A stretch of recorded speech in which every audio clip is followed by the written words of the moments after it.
30-point games. Kobe reverse slam to Stone. With 2, with 1. Raptors have to get going offensively.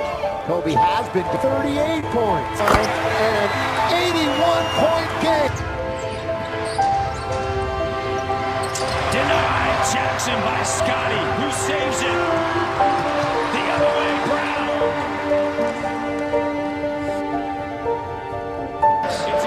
Grizzlies win it 108-100. Raptors have dropped 7 of 8. They're now 16 and 28 on the season, 10 and 12 overall.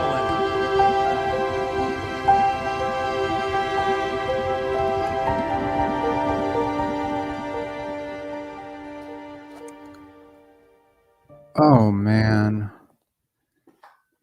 Zigsaw Puzzle saying, how did you edit that so fast? I saw this coming at halftime. Tough loss for the Raptors, 100-108. They lose in such an embarrassing fashion.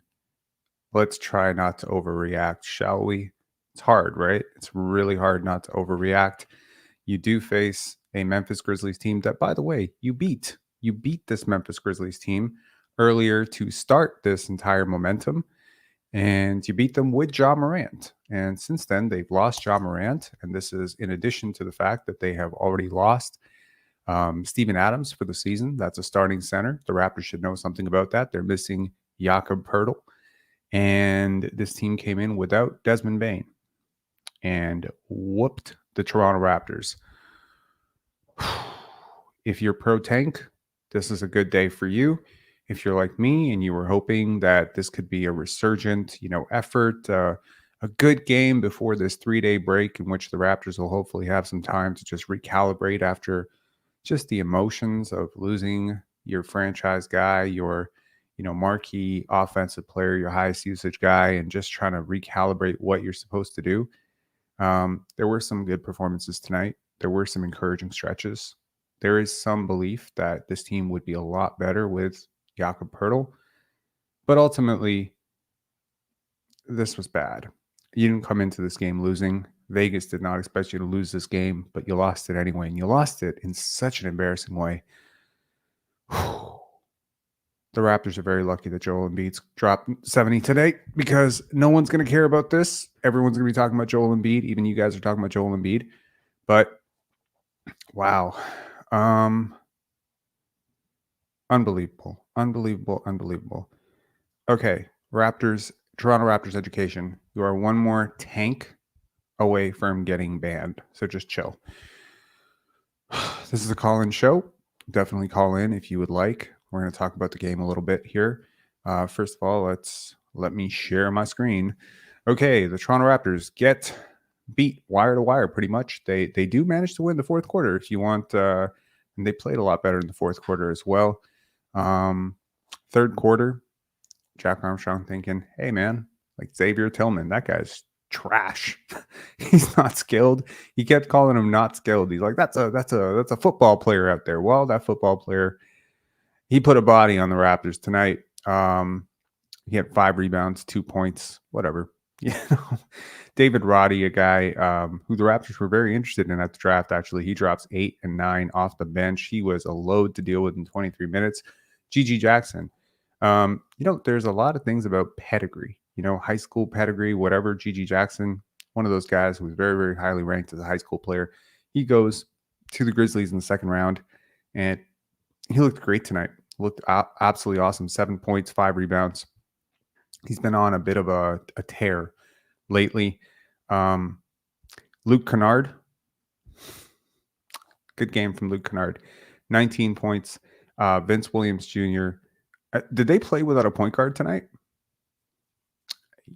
I mean, you consider Vince Williams a point guard? I don't. So that was interesting. They come out without a point guard. They come out without a hope and a prayer. And John Conchar is kicking your ass every which way. And it's a total team effort. But obviously, it goes without saying, Jaren Jackson Jr. was the all-star last year. He was the defensive player of the year. He ends up with 6 steals, 1 block, 4 turnovers, 27 points, 4 rebounds, 5 assists, just all over the place.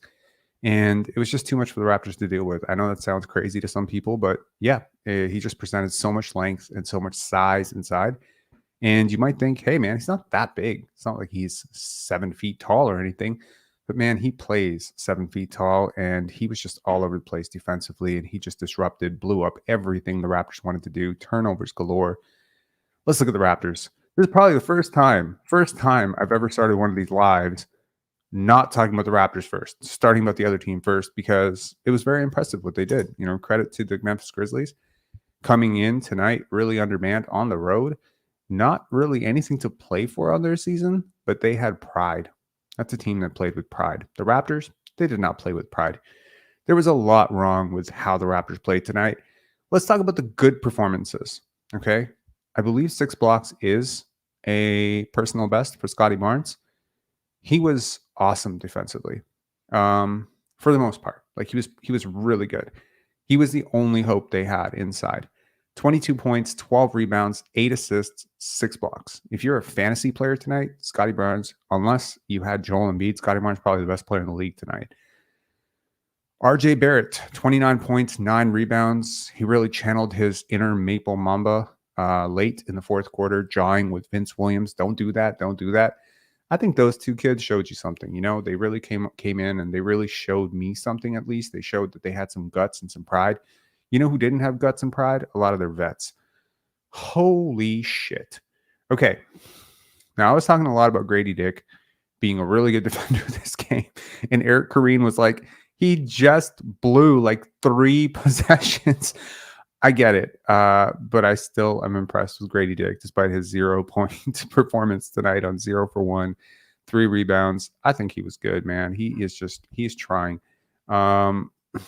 Yeah, Toronto Raptors education, go fuck yourself, man. Like you're really pushing it. Sorry. I'm way behind on the chat. My bad. Sorry, I didn't mean to swear at you. I was way back up there. I thought you were spamming again. My bad. Currently down at 62. Do you think everyone is just trying to do the same thing? My bad. You think everyone is just trying to kind of pay homage to Kobe Bryant today? All right, cool. All right. Thaddeus Young, old man Thad, gets a start in the second half because Jonte Porter has the eye thing. He goes to the locker room. He didn't come back in the game, and that was interesting. I thought he was available. He just came back onto the bench. 12 points, 6 rebounds, 4 assists, 3 steals.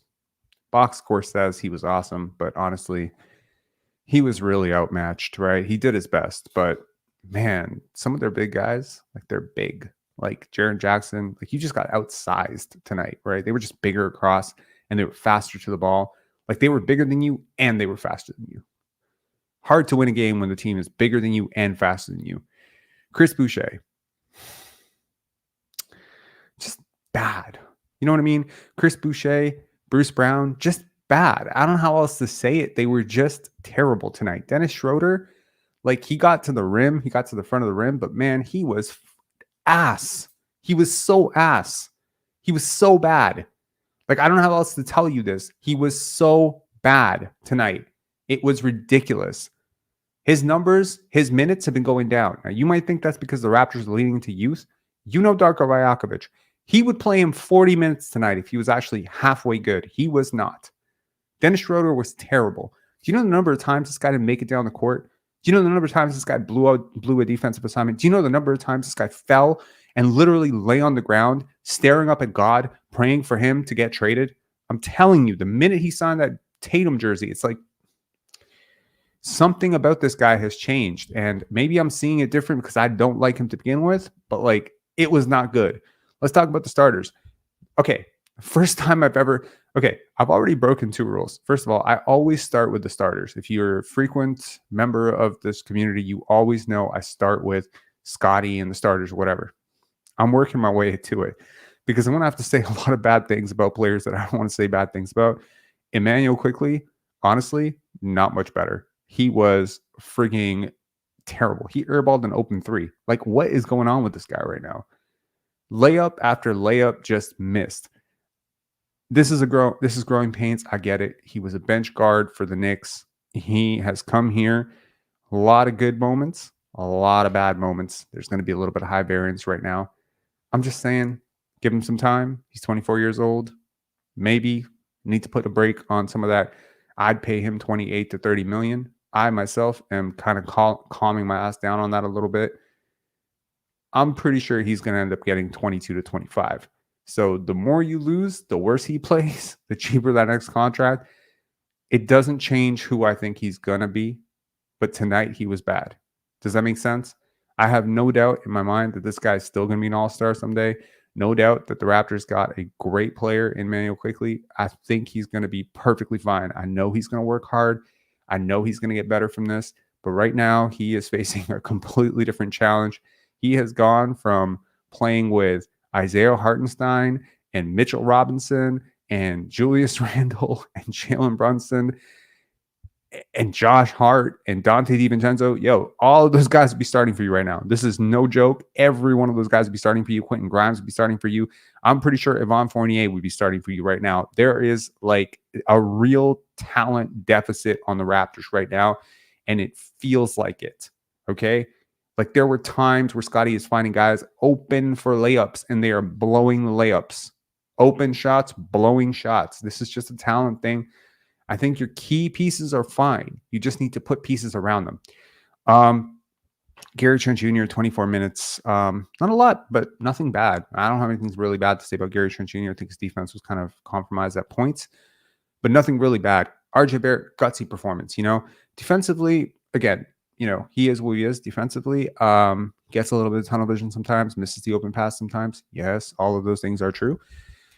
But I think, in terms of just attacking downhill and, getting to the front of the paint and, shifty, creative, whatever, I've been on record saying I think the Raptors have a lot of what they lost in Pascal Siakam and RJ Barrett. I think that's true. Scotty Barnes. Ooh, interesting. Up, down, up, down. I think overall good, man. You can't say too much bad stuff about this game for Scotty. He was plus in a game where every single player on his team was negative, except for Grady and him. That was just him and Grady. That's literally it. So in the 7 minutes that he doesn't play, you lost the game by 10. Basically, that's the math on it, right? He's +2. He played 41 minutes. He busted his ass, man. They had to play him literally almost the entire second half. He played wire to wire in the second half. And to put this kind of effort together, yeah, he had a couple of turnovers. I think chippy fouls. There were a couple of times where I wish that he would stop complaining and just get back on defense. Yeah, all that stuff is true. Shot making, not the greatest. I mean, he hits that one kind of fade away, which was really nice. He hit that one above the break three, and he started feeling himself. He's like, let me go and do it again and again. And then he kind of lost faith in it. But he got to the line 9 times. I think he could have gotten the line maybe 11 times. But I think also there was one of those where I think the refs bailed him out. So I don't know. I think he was good overall. I loved his playmaking in the post. Like, you get the feeling that when you start putting actual finishers around him, it's going to make a lot more sense, right? They did double him a lot. He drew doubles, triples. The paint was congested all night. I don't understand how. It's just they were bigger than you. They were bigger than you across the board. Like, look at their starting lineup. They're huge. Luke Kennard, 6'6". Vince Williams, I think he's 6'5". John Conchar, 6'5". Santi Aldama, he's like a 7-footer. Jaren Jackson Jr. might as well be a 7-footer. He's like 6'10", 6'11" with a 7'6" wingspan. They were just huge. They were huge, and they hustled, and you got beat. Okay? It's as simple as that. Doesn't change how I feel about this team long term, but man, Bruce Brown. I've been a long time fan of Bruce Brown, man, but the last 2 games really starting to grind my gears at this point. I'm just like, get this guy off my team, bro. Because honestly, I am willing to lose a game right now because my 22-year-old ascending superstar and my 23-year-old, secondary guy and my 24-year-old sniper are missing shots and adjusting to a new role. I am not willing to lose games because my 31-year-old hustle big, my 31-year-old or 30-year-old, veteran lead point guard, and my 27-year-old rental are just mailing it in on all ends. I mean, okay, Bruce Brown had some encouraging moments, but how many times in the last 2 games has this guy grabbed the ball and lost the ball? I just want to know. Is he might have the worst hands of any player I've seen in my life. And I watch a lot of Bruce Brown. So this is not something that I've seen from him a lot. But the last 2 games, what the hell? Every time he touches the ball, it's like in, out. It's like the reverse of Stickum. Like, what is going on with this? Has anyone else noticed this? Give me a W in the chat if you notice this. It's crazy, right? Oh my gosh. Okay. Defense, just bad. Defense, rebounding, hustle, just it was just bad. Okay, they led wire to wire. They beat you in the first quarter, second quarter, third quarter. You finally get back in the fourth quarter.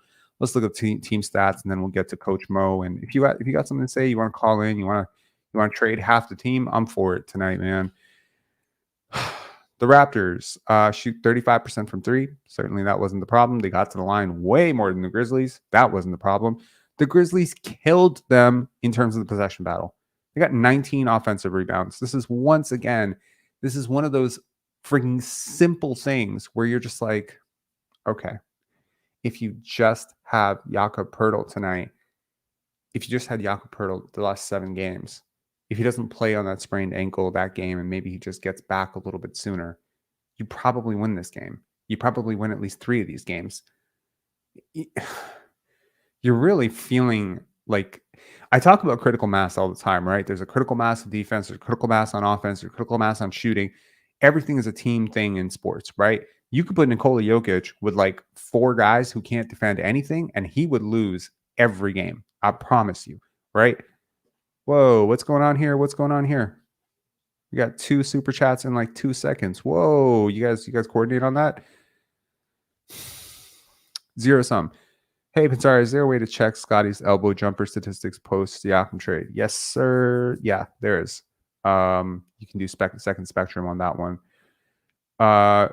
Terrence Hilton Ion saying we need Jonathan Isaac for Bruce Brown. The Magic aren't using him. John Isaac would really, really help, man. Yeah, he would. He really would. I believe Synergy would have those stats, but you can also check game by game. So what you could do, conceivably, is you can go to NBA.com's box scores, right? If you want to do this, I encourage you to do this. Let me show you, actually. It's actually not that hard. Hang on. So not NBA.com, sorry, ESPN. So I'm going to show you the filter here. So if you want to filter out Scotty Barnes, just do that. Boom. So there's your one. Make, miss. Sorry, make, miss, make, miss. Yeah. So you can see it. So you can filter out that way. If you want to see Scotty's, shots, if you want to see RJ's shots, boom. RJ didn't hit a single shot outside the paint today. Everything in the paint. Immanuel Quickley. Yeah, he was a lot of long 2s, bricked corner 3s. I mean, IQ has to be better, man. He's like the leading guy in the NBA in terms of above the break shooting percentage. I think he's like 45% above the break. And tonight he goes 1 for 3 from that place. So kind of sucks, right? Yeah, so you can filter it out this way, and if you just want to go back 4 or 5 games, you can chart it yourself. There's definitely a way to do it. Yeah.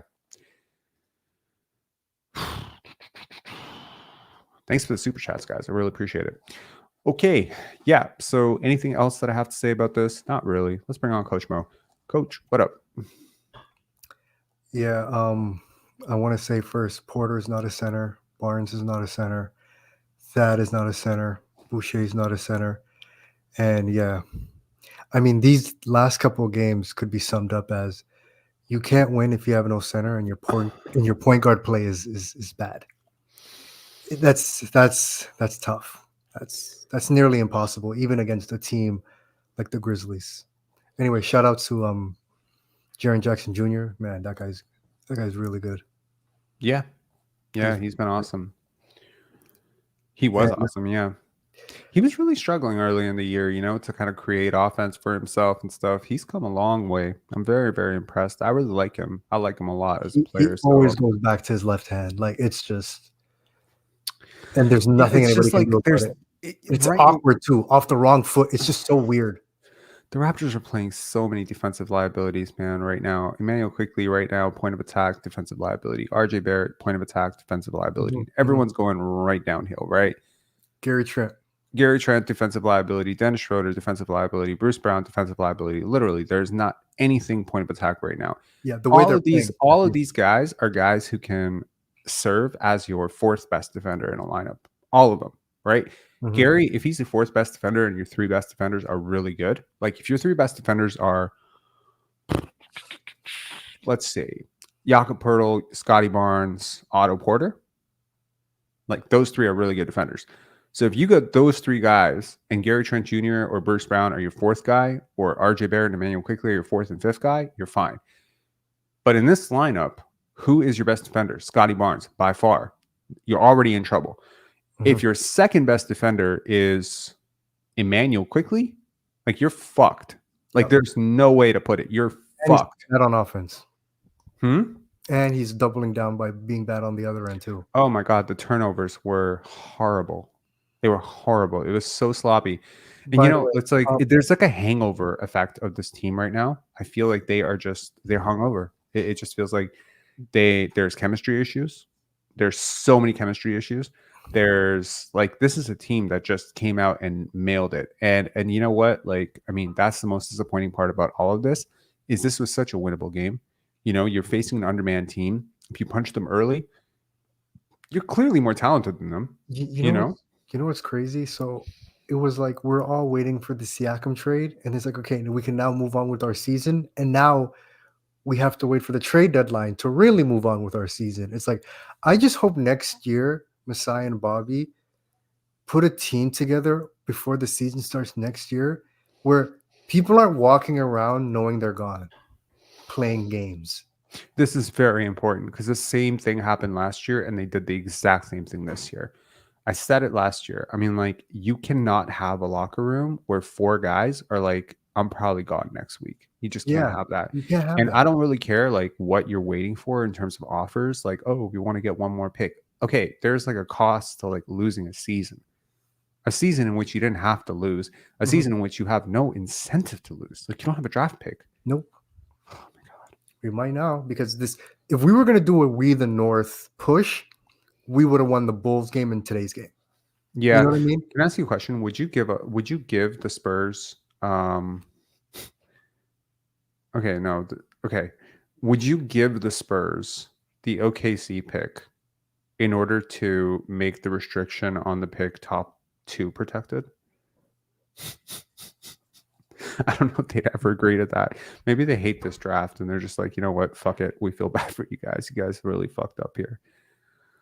I know, it's crazy. Like I would do that. Keep it. I'm not even kidding. The way we're going. Hold on, let me hit up Tankathon because this is crazy. We're at 12 games below 500. It's insane. Mhm. We're sixth. We're sixth. We're sixth. We're sixth. Yeah, we just out tanked Memphis. But like, if you're sixth, just an FYI, you have like a really solid chance to lose that pick. Holy, I just realized something. You're right. This was a Tankathon playoff game. Yeah, we out tanked them. Holy. Oh, also I'm glad Grady got to play in the game late. Mm-hmm. I really like that decision. I like Schroeder playing less because he's really not even that good. So, and he's not playing well right now. Team worst -15. But like, we're going back to how since Siakam got traded, we're back to where we were in the beginning of the season, where we're really talent deprived. When we traded for Quickley and RJ, and we had Siakam and Barnes, and we had Jakob starting, it was like, yo, we have talent now. Then you just remove Siakam and Jakob Poeltl from that lineup, and you bring Bruce Brown, who's a walking dead man, and it's like we're back to where we were, and probably worse in terms of talent. We're really deprived. We're so talent deprived. Darko has no choice but to play Barnes 40 minutes. Like, where would we be if Barnes played like 32 minutes? We would have gotten blown out even more. Yeah, it would have been really bad. You want to feel better about this? Hang on, let's sim it. Okay, we lose the pick. We get the pick. We lose the pick. We win.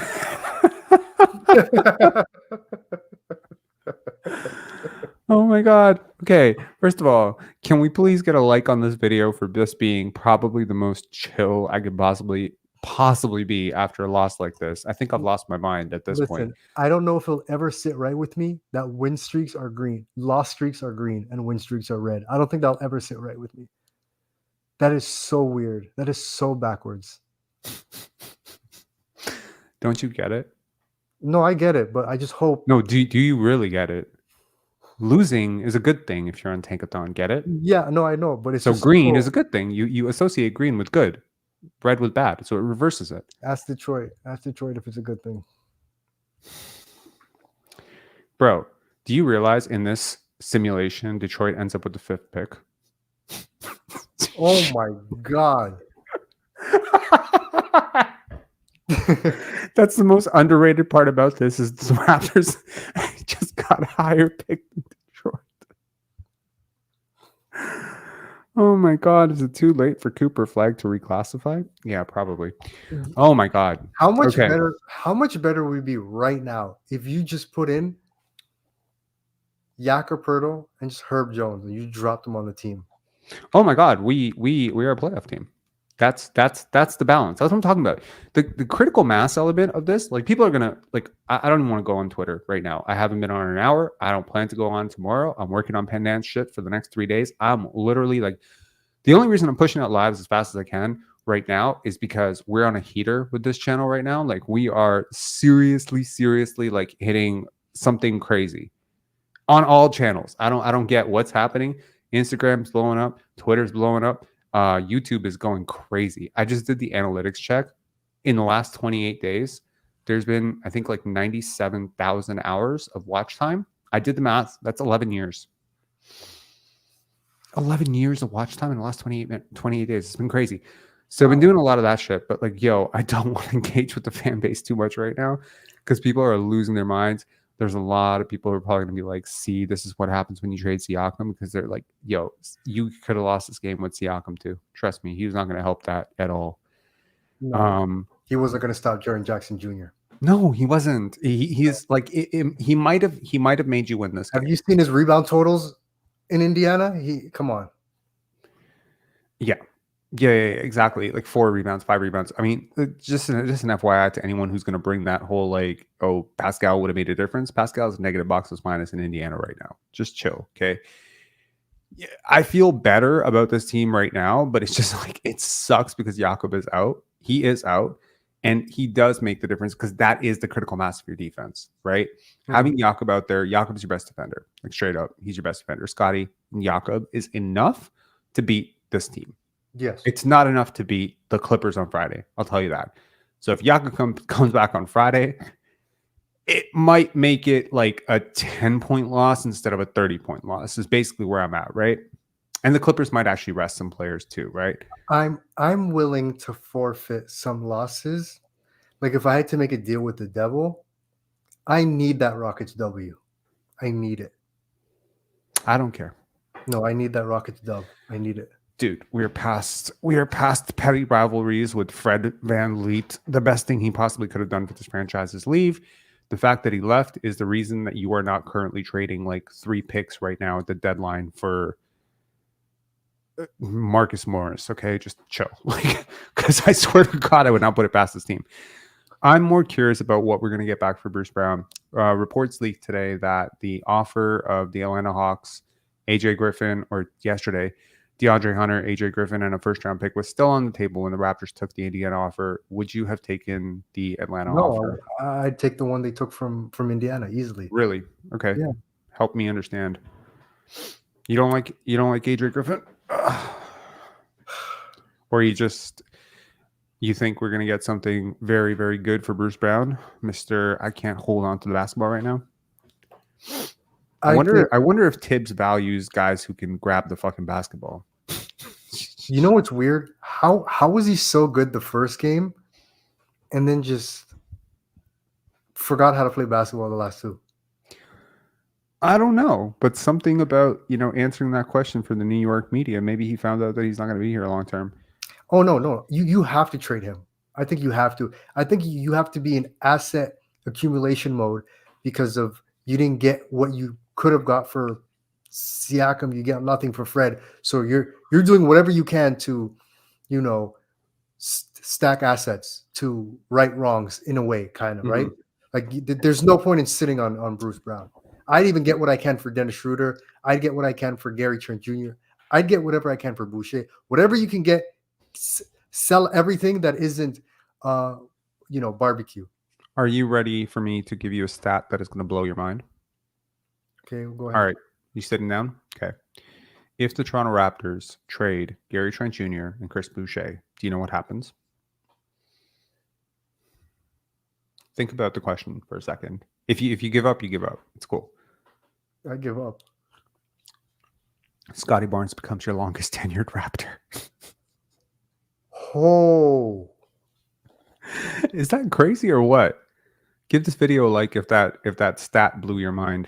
I'll give credit to that stat. That stat is Gary from Doug. beats him by half a That's season, from right? Doug Smith. Gary beats him by half a season. No, I said if Gary and no, I'm saying Gary was there for half a season prior. Yep, that's it. And Boucher has been here since the title. Mm-hmm. Wow. But again, Boucher, it is what it is.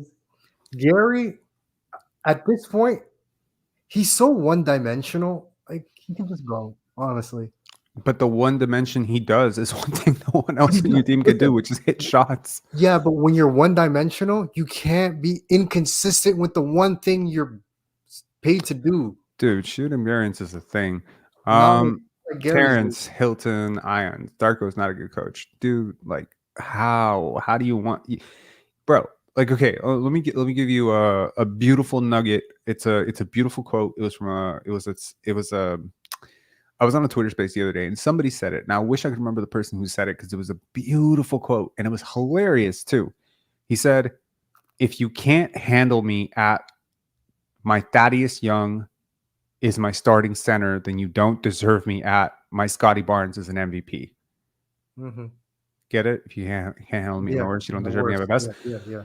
So that's my point. Like, this is not real life. I swear to God, if you ran this lineup out in 2K, you would get blitzed by like 80. Like, you can't judge coaching when Thaddeus Young and Jonte Porter are playing starting center for you. You just can't. Like, especially against big teams. Like, I feel like right now, like, I'm surprised that they were even remotely competitive. I think like Bam Adebayo should just like quit basketball. The fact that the Miami Heat lost to this team. I know what happened. No. They got blown out by this team. Yeah, what happened, man? But I mean, like, look, it's like if you really, really, really wanted to tonight, they could have won. I'm not even going to make excuses. They could have won. It just, there has to be a registration on this team's part of how hard you need to go. And the problem is you don't have anyone to connect your locker room right now. Nobody. Literally no one. I don't think you can until the trade deadline. It's too many rumors. It's way too many. I mean, these guys know they're gone. Yep. Chris Boucher knows he's gone. Gary could be gone. Chris knows he's gone. Bruce Brown knows he's gone. Schroeder might be gone. He's thinking he might be gone. His minutes are going down. Like, yeah. Jonte Porter starts one half. It's just weird, man. And as much as we want to change the culture and we want to do good vibes, it's also on Masai and Bobby to like stop this people on eggshells if they're going to be here or not. Like, they have to it's on them too to fix this culture. A bet on yourself, trade deadline, rumors. They're a part of it. They're a part of the problem. And hopefully, when next year starts, Barnes is signed to an extension, Quickley is signed to a contract, Barrett's under contract, Pirtle's under contract, Grady's still on his rookie scale. Like, the core that we're going to get, whatever we get for Bruce Brown, I want there to be 6 to 7 guys that know they're going to be here. Our top 7 guys know they're going to be here in 2 years. If we really commit so to Darko can actually coach a team, like his team. He can coach it. And he knows those are his guys. I just did the tankathon thing again. The Raptors ended up with a top 3 pick. Okay, let's look at this rationally, okay? It's really, really going to be hard to catch these teams. Like, borderline impossible. because they're just going to keep tanking harder and harder and harder. And frankly, even if they tried not to tank, like it's hard to imagine that the Raptors and the Nets are the worst teams in the NBA apart from the Detroit Pistons and the Washington Wizards over the last 10 games. That's hard to believe, but it's true. Okay. Yeah, it's bad. It's really bad. Like and this season is ending up in a disaster class because honestly, if your protection was just top 9 protected, top 10 protected, you'd be fine. But it's because it's top 6 that you're totally fucked because you're literally 6th and you can't get higher. Like you have to make up 4 to 6 losses. You could lose every game the rest of the season and probably still not end up higher than 4th. Where would you want if you're trying to convey this pick, what position on this tankathon ranking would you feel comfortable? If I'm trying to convey it? Yeah. Where are you like, okay, I kind of feel good about it? You mean realistically, like trying to give it up? We're at right now. Realistically. No. You mean if I want to keep it? Yeah. No. If you want to convey it. To the Spurs? Yeah, I want to give them this pick.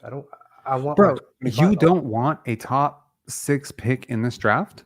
You would rather like the 14th or 15th pick next year, unless of course you think the Raptors are going to miss the playoffs again next year. I don't think they're going to miss the playoffs again next year. So you'd rather have a top 6 pick this year and give them a top 15 pick next year.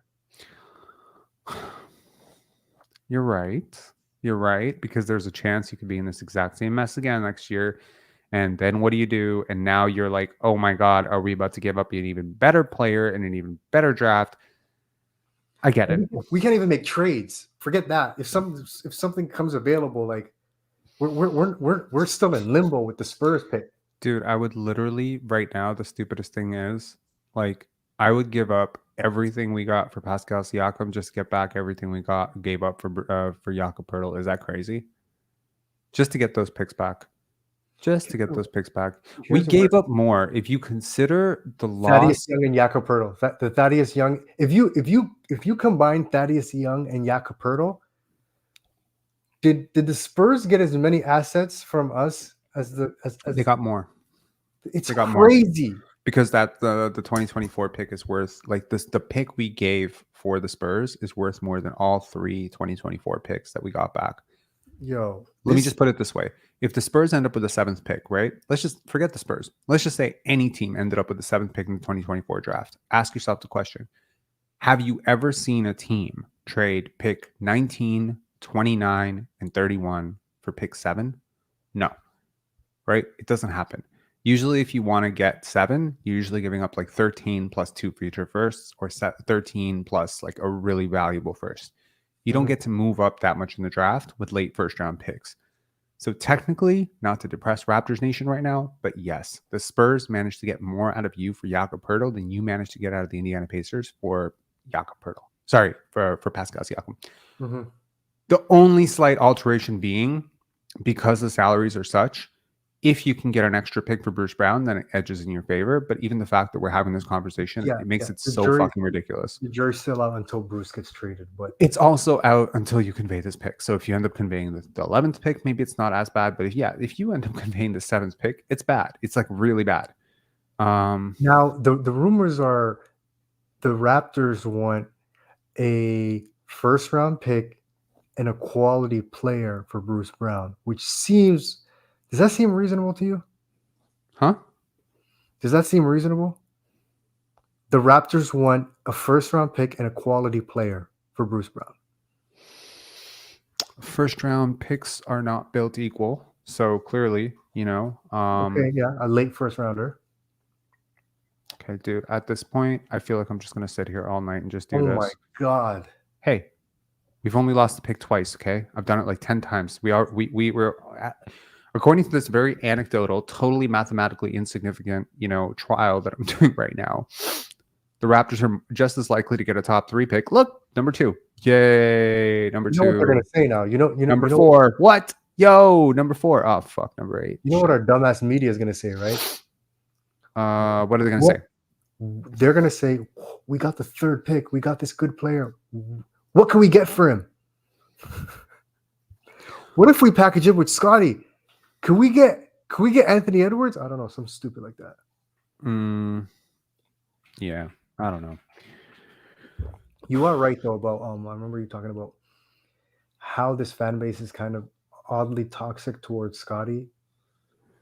Yeah, because Even the you media, really do see like the other timeline that weird. they wanted, and you're just like, this is what we gave that up for. I get I it. will never, Rob. I will never ever let these people forget they wanted Suggs. Ever. If we're holding up a trophy, I'm gonna look and say you wanted Suggs. B word. A lot of people I wanted can't. Suggs. I will tell you. And I'll tell you, take that championship hat off. Put him No, back. I think it's less relevant that they wanted Suggs. I think it's more relevant that they wanted Damian Lillard. Because now, at the very least, they knew who Scotty Barnes was. Like, at the draft, if you remember that draft party, you remember the draft party video that came out from Raptors Republic, from their watch party? Now, obviously, their fans are going to be disappointed. I don't think that Raptors Republic, their party, their watch party should be a embodiment of all Raptors fans. That's not fair, right? Their fans are people that listen to them. Raptors Republic was very, very low on Scotty Barnes in the draft. Like, I promise you, they were. You can go back and watch their videos. So if their followers are the guys that are at, or men and women who are at their watch party, of course they're going to be like, oh. But if I don't know, if Pensar Basketball existed and we did a watch party at that time, everyone would be cheering. So then people would be like, oh, Scotty Barnes, is loved by Toronto. You know what I mean? It's a very small group of people that ended up becoming like, that's what all Raptor fans thought. Now, granted, most Raptor fans were very bearish on the pick. I get that. But that's also because of the media. The media was very, very like bearish on Scotty. Will Liu, Alex Wong, they made fun of his name. Truth, 100% fact. Dig up the video. Scotty Barnes, they made fun of his name. Alex Wong made fun of his name, not they, Alex. So, it was just like, it's a bad, thing. And my point is like, now that you hear this thing about Siakam wanting to play with Kevin Durant was number one on his list of players he wanted to play with. Clearly, Fred VanVleet and Pascal Siakam were pushing for KD. And they made sure that the media that they're friends with pushed for KD. I think people have kind of failed to connect that dot in all of this.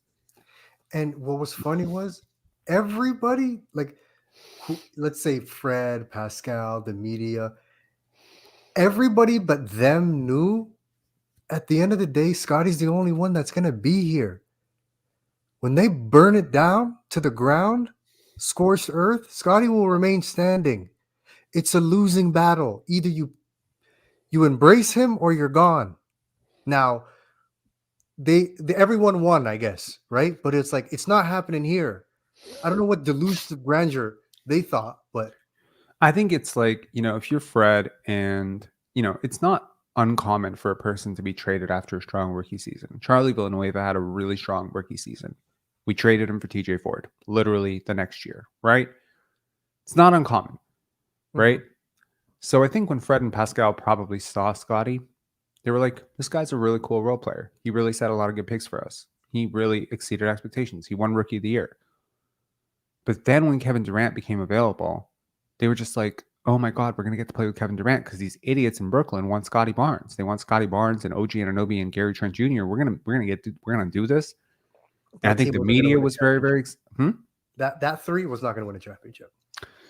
But they probably thought they could, right? They probably thought they could. Now, if Kevin Durant couldn't win one in Brooklyn and he's struggling right now in Phoenix, what makes you think? Never underestimate like how many role players would come and want to play with that guy. Trust me. Yeah, like it would have been a playoff team for sure, right? You don't think they joined them with what they had?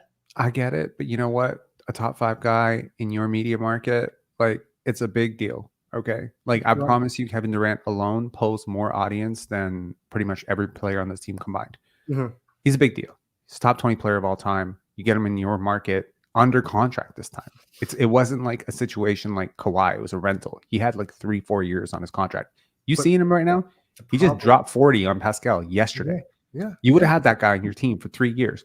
So I think Fred and Pascal were looking at it. And I think where their mind went was they won't trade Scotty Barnes for this guy. What does that say about how they think about this guy? Because I don't think that when Scotty Barnes was drafted, that they went up to Fred and Pascal and said, that's our franchise guy. I don't think anyone ever said that out loud. I fully swear I don't think it did.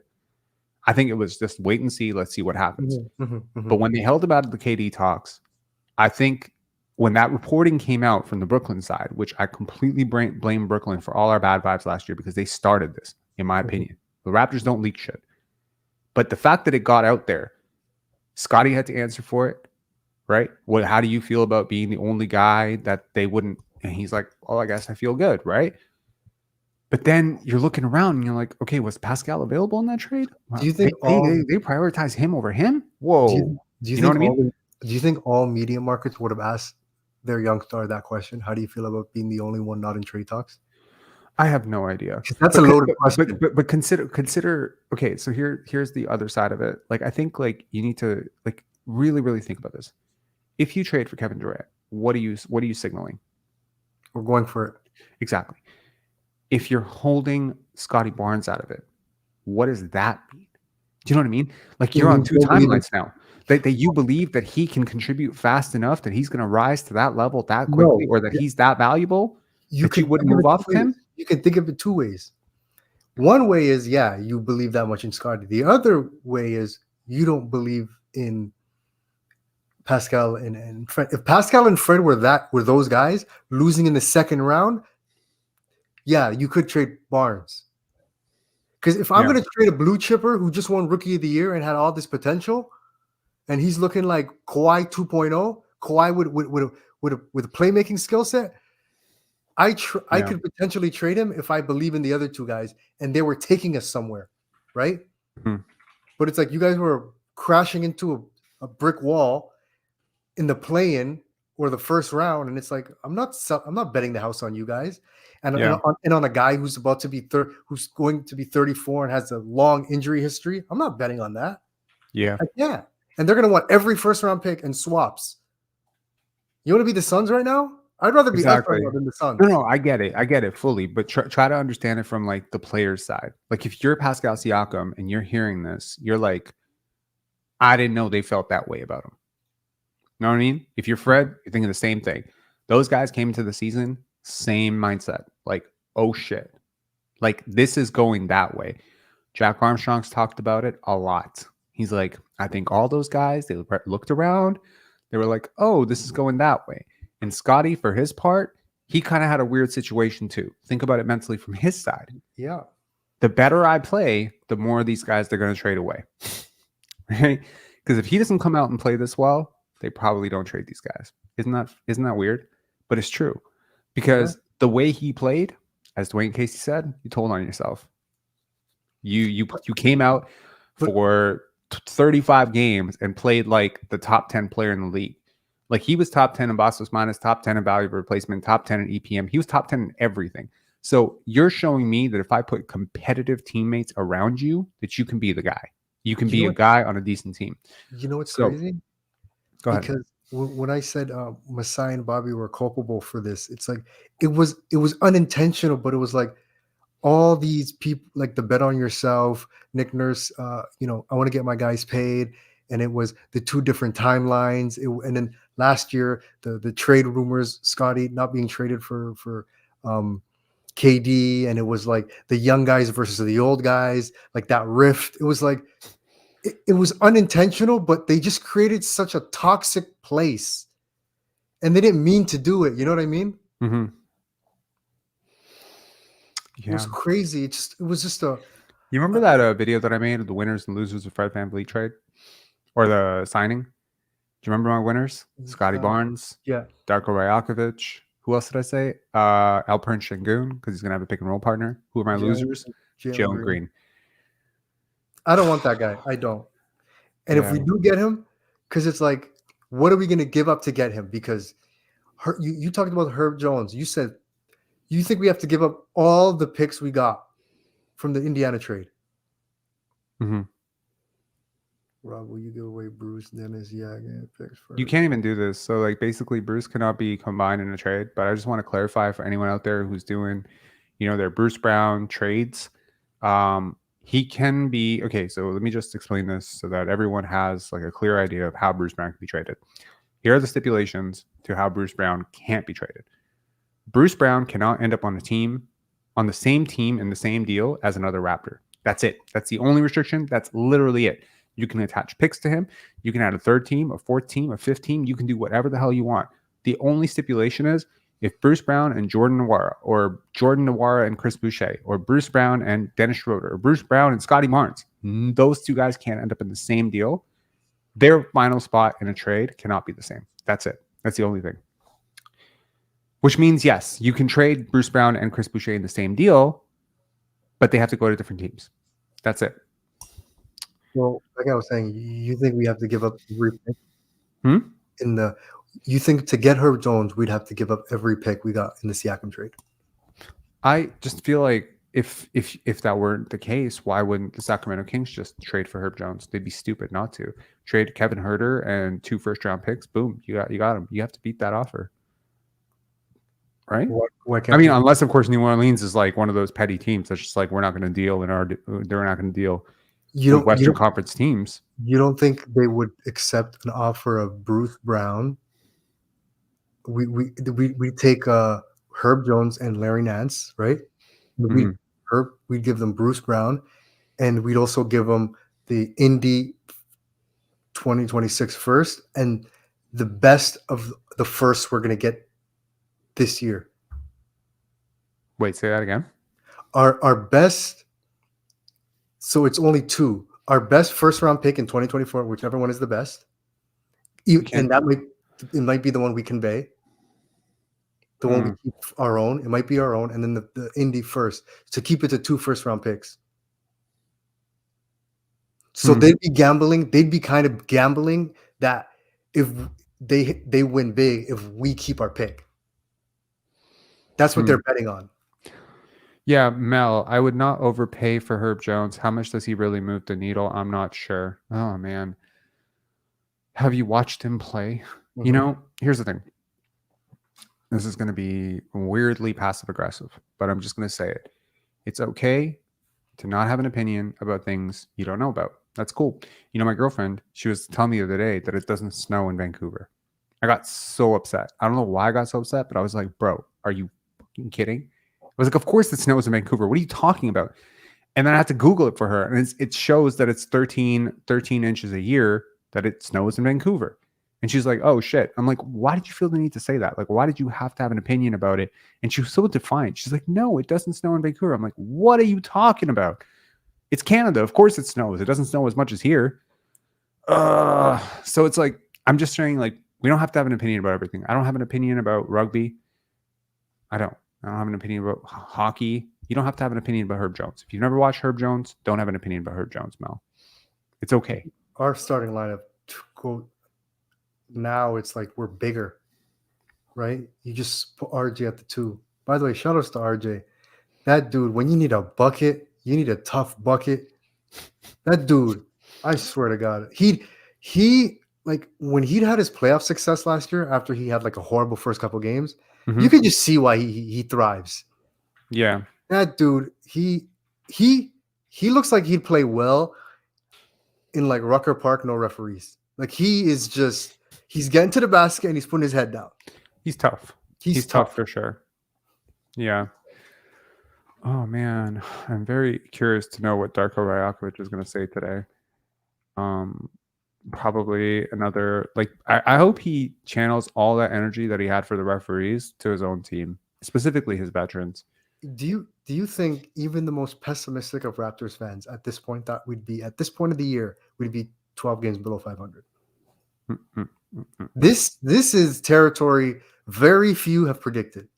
I feel like injuries can like really drastically change your outlook on a season, and what you expect it to happen can kind of like go by the wayside. Like obviously, like if and the timing trades too, like yeah, that's also a big part of it. And if in when we traded OG, we actually got 2 players back that were serviceable.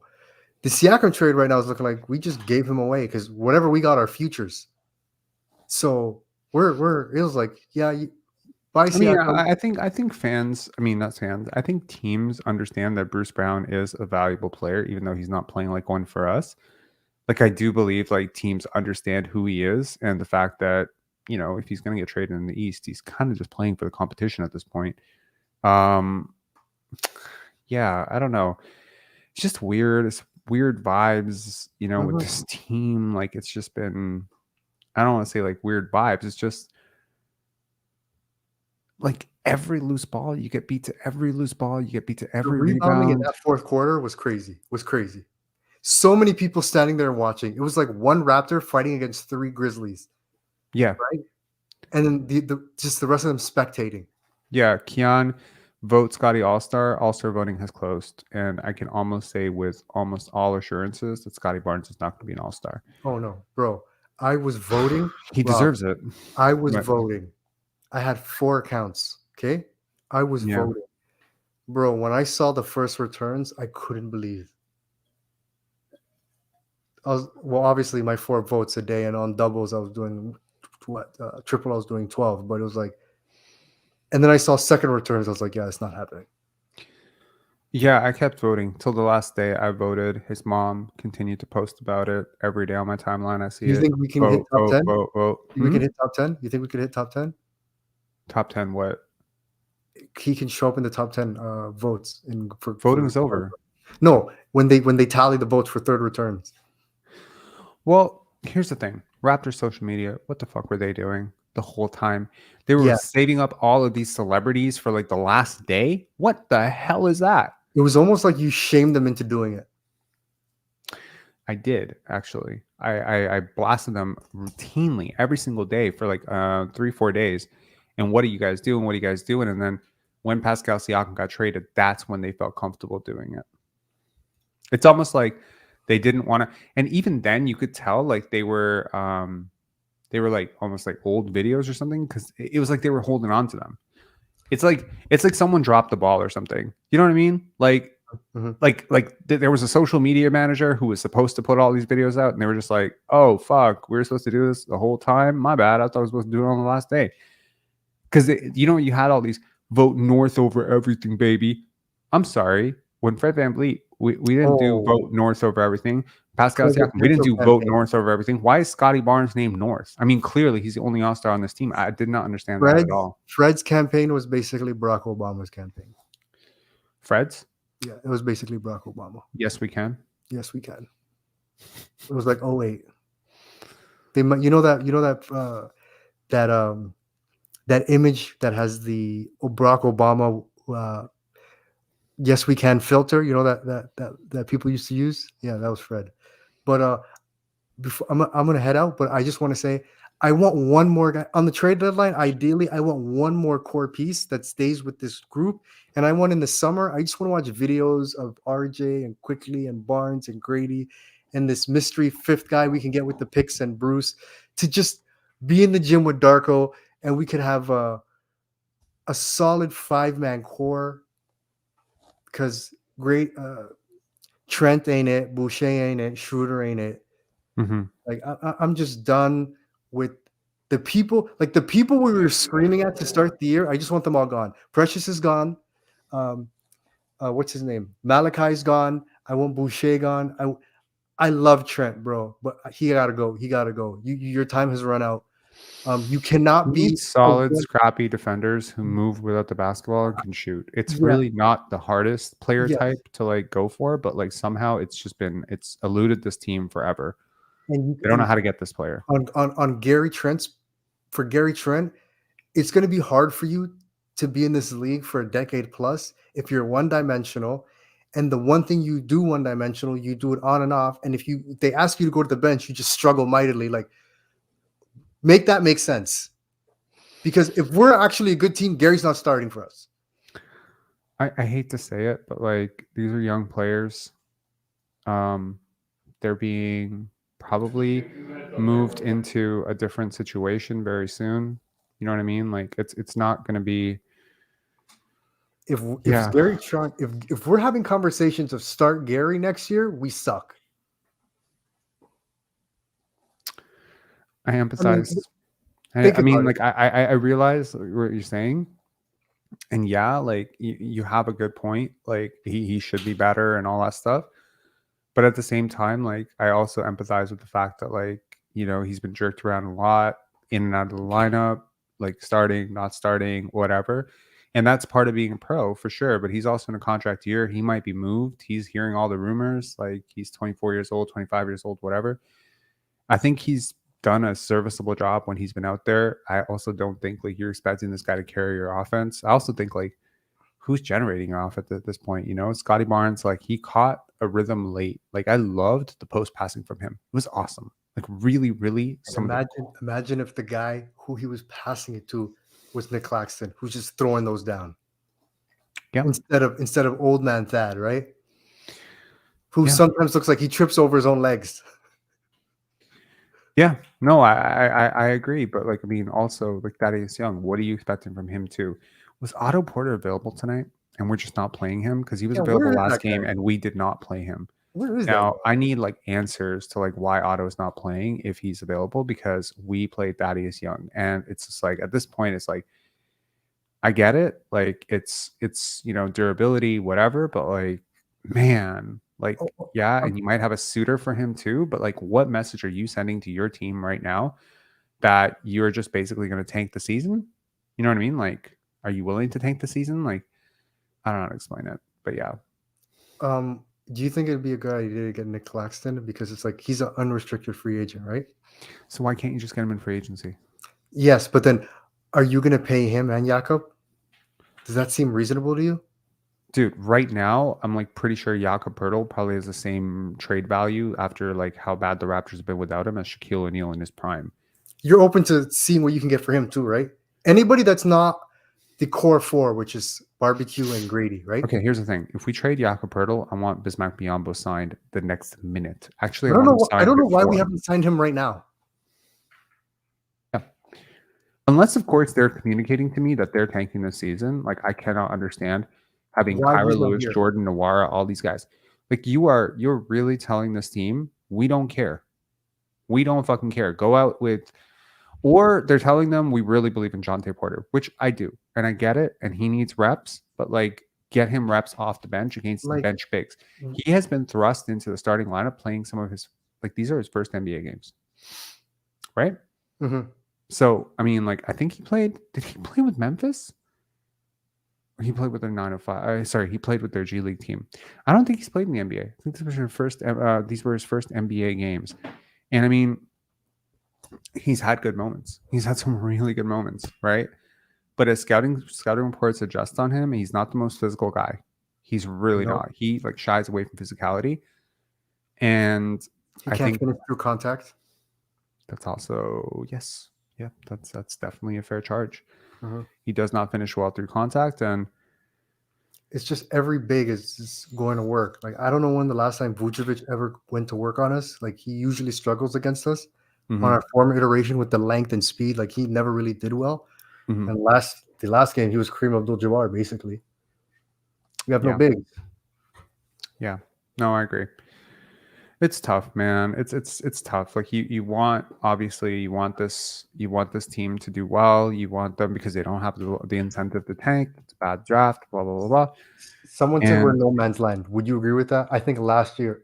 I think. Do you think we're I mean, I think we've picked a direction. It's just a sad direction to pick, given the context of, you know, the pick situation, right? There's no incentive to be bad other than picks, right? So, like, I guess, like, people correctly are upset about that. They're just like, wait, like, why would we be bad if we don't even have a draft pick to be bad for? And I get that. But at the same time, like, you also have to, like, ask yourself, like, could you be better than this right now if you tried to be? Like, that's the sad part. You're trying to be good right now and you're still ending up bad. Not with the players that are available to play right now. We can't. Yeah. Unless three-point shooting comes back, because you can't have Scotty shooting the way he is, Quickley shooting the way he is, Barrett shooting the way he is. You can't. Because the three-point shot's the greatest equalizer, and that's not on our side right now. No, I agree. It's been horrible. Yeah. I mean, Scotty's not trusting that jumper no more. He's throwing those first two up like he's Reggie Miller, and then it's like, Yeah, I mean, look, there will be highs and lows. I think Masai Ujiri set the table and the expectations very well. It's not going to be pretty every single night. It's not always going to be winning. And you know what? Like there's another version of this season that's even worse, in my opinion. I said it early. You will convey the pick you will convey to the Spurs, whether you convey the 6th pick or the 8th pick or the 9th pick, really just comes down to whether you want it. And Right. then we have to root that it's a bust so we can sleep that night. I'm just kidding. Okay. I mean, if it does end up being like the rookie of the year or something, like this franchise will never ever live that down. We better have a good year next year. We better have a good year next year. Yeah. I mean, again, like it's one of those sunk cost fallacy things. Like, you feel bad about it and then, you try to make, I don't know. I'm just saying, like, it doesn't really matter at the end of the day. There is a way that this can get worse. And the way it gets worse is you make win now moves in order to panic and avoid the controversy of it all, right? There is an actual value to the development that you're doing right now with Scotty, right? Yeah. Which like every game, I agree. It should have happened last year. They fucked up. If they gave Scotty the reps he should have had, we win today's game. Here's a question. If he's ready. Here's a really good question for you. If he plays this way last year, would they have done this a year sooner? He took that step, and the team was where it was. Take that step. Was he in a position to even? Because apart from the shooting, I don't know if he'd be able to showcase it, right? Because it's a not over my dead body Fred year. No, I think if he'd come out and been really good, those first like 5 games, right? What do you mean? Like the games where Fred was like, I'm gonna do what they asked me to do. I'm gonna play off ball. If Scotty came out the first couple games like he did last year, then and we were winning, then maybe, right? Then maybe. Well, no, I mean if they were losing, like if there was no incentive and it was clear that you had this guy who you could turn the keys over to, then do you do it? Then do you know what I mean? Then you sell the farm, right? That's what I'm saying. Yeah. Do you think like the way the Raptors handled Pascal Siakam is like a case study on how not to do it? What did they do that was so bad? Holding onto an asset too long. It's funny. I've been going back and like watching a lot of Pascal Siakam stuff, like stuff he was posting years ago and whatnot. And like I remember this thing that Masai Ujiri said, like when he was doing this tour of Africa, and there was this kid who said something about the Euro step, and he's like, hey, it's like, he's like, that thing that Pascal Siakam does, it's not the Euro step, it's the Afro step. You can tell how much pride he had, right? It is important to him. Mm-hmm. Africa basketball is important to him. And the number of times that Pascal Siakam was on stage talking about the same stuff that Masai Ujiri was talking about, which is mainly like, support for Africa, infrastructure, all that stuff, giving back, doing camps, whatever, you can really, really tell what the vision was, right? They did not want to move off of Pascal Siakam. So you can get it. Like, you understand it. Like, selfishly or unselfishly, whatever Masai said, like, yeah, was it selfish? Yeah, it was selfish, whatever. I'm glad he had the awareness to at the very least admit, yes, it was a little bit selfish to hold on to Pascal Siakam a little too long. But at the same time, you can sort of understand why he was sort of blind to it too, right? Up until this year, he was still at least a very, very productive player, just bad fit. Yeah, but I didn't like Masai's his presser by he tried to like not be evil. He tried to show his human side, and I think you said it, and I echoed the same thing where it was like we're getting too touchy feely.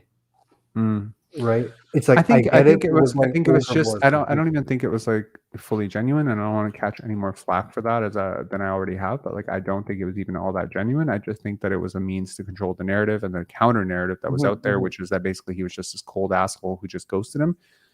And maybe he was. That's the fucked up part. Maybe he was this asshole who completely ghosted him.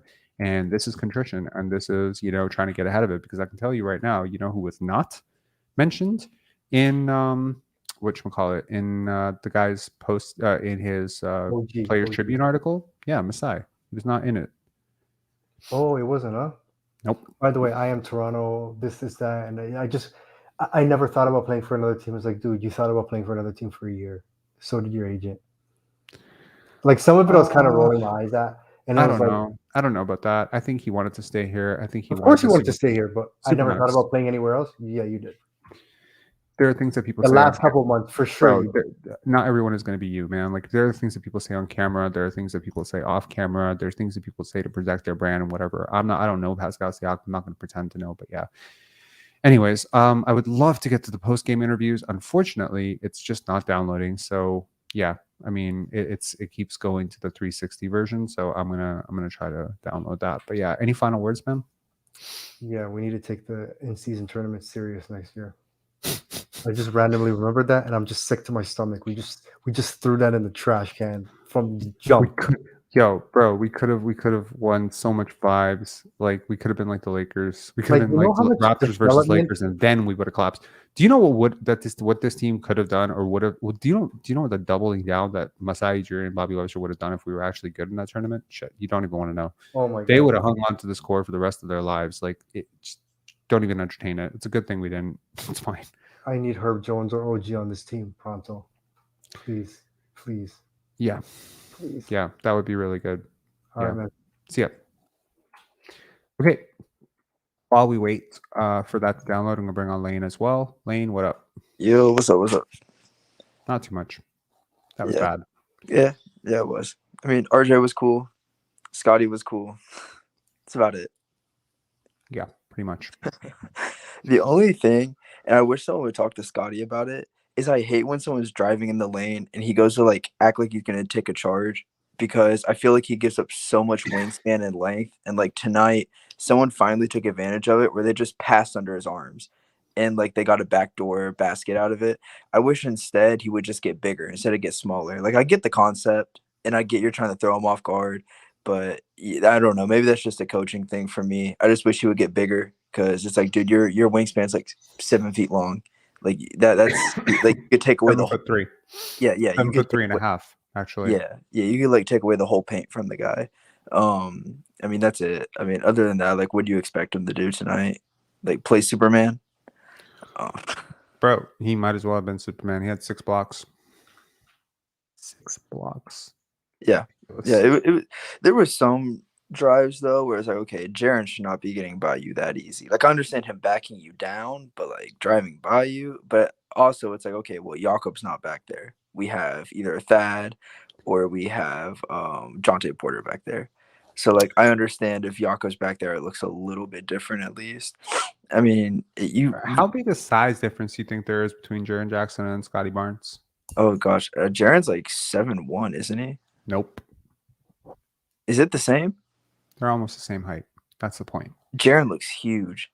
He does, because he has a really small head. Are you being serious? Are you joking?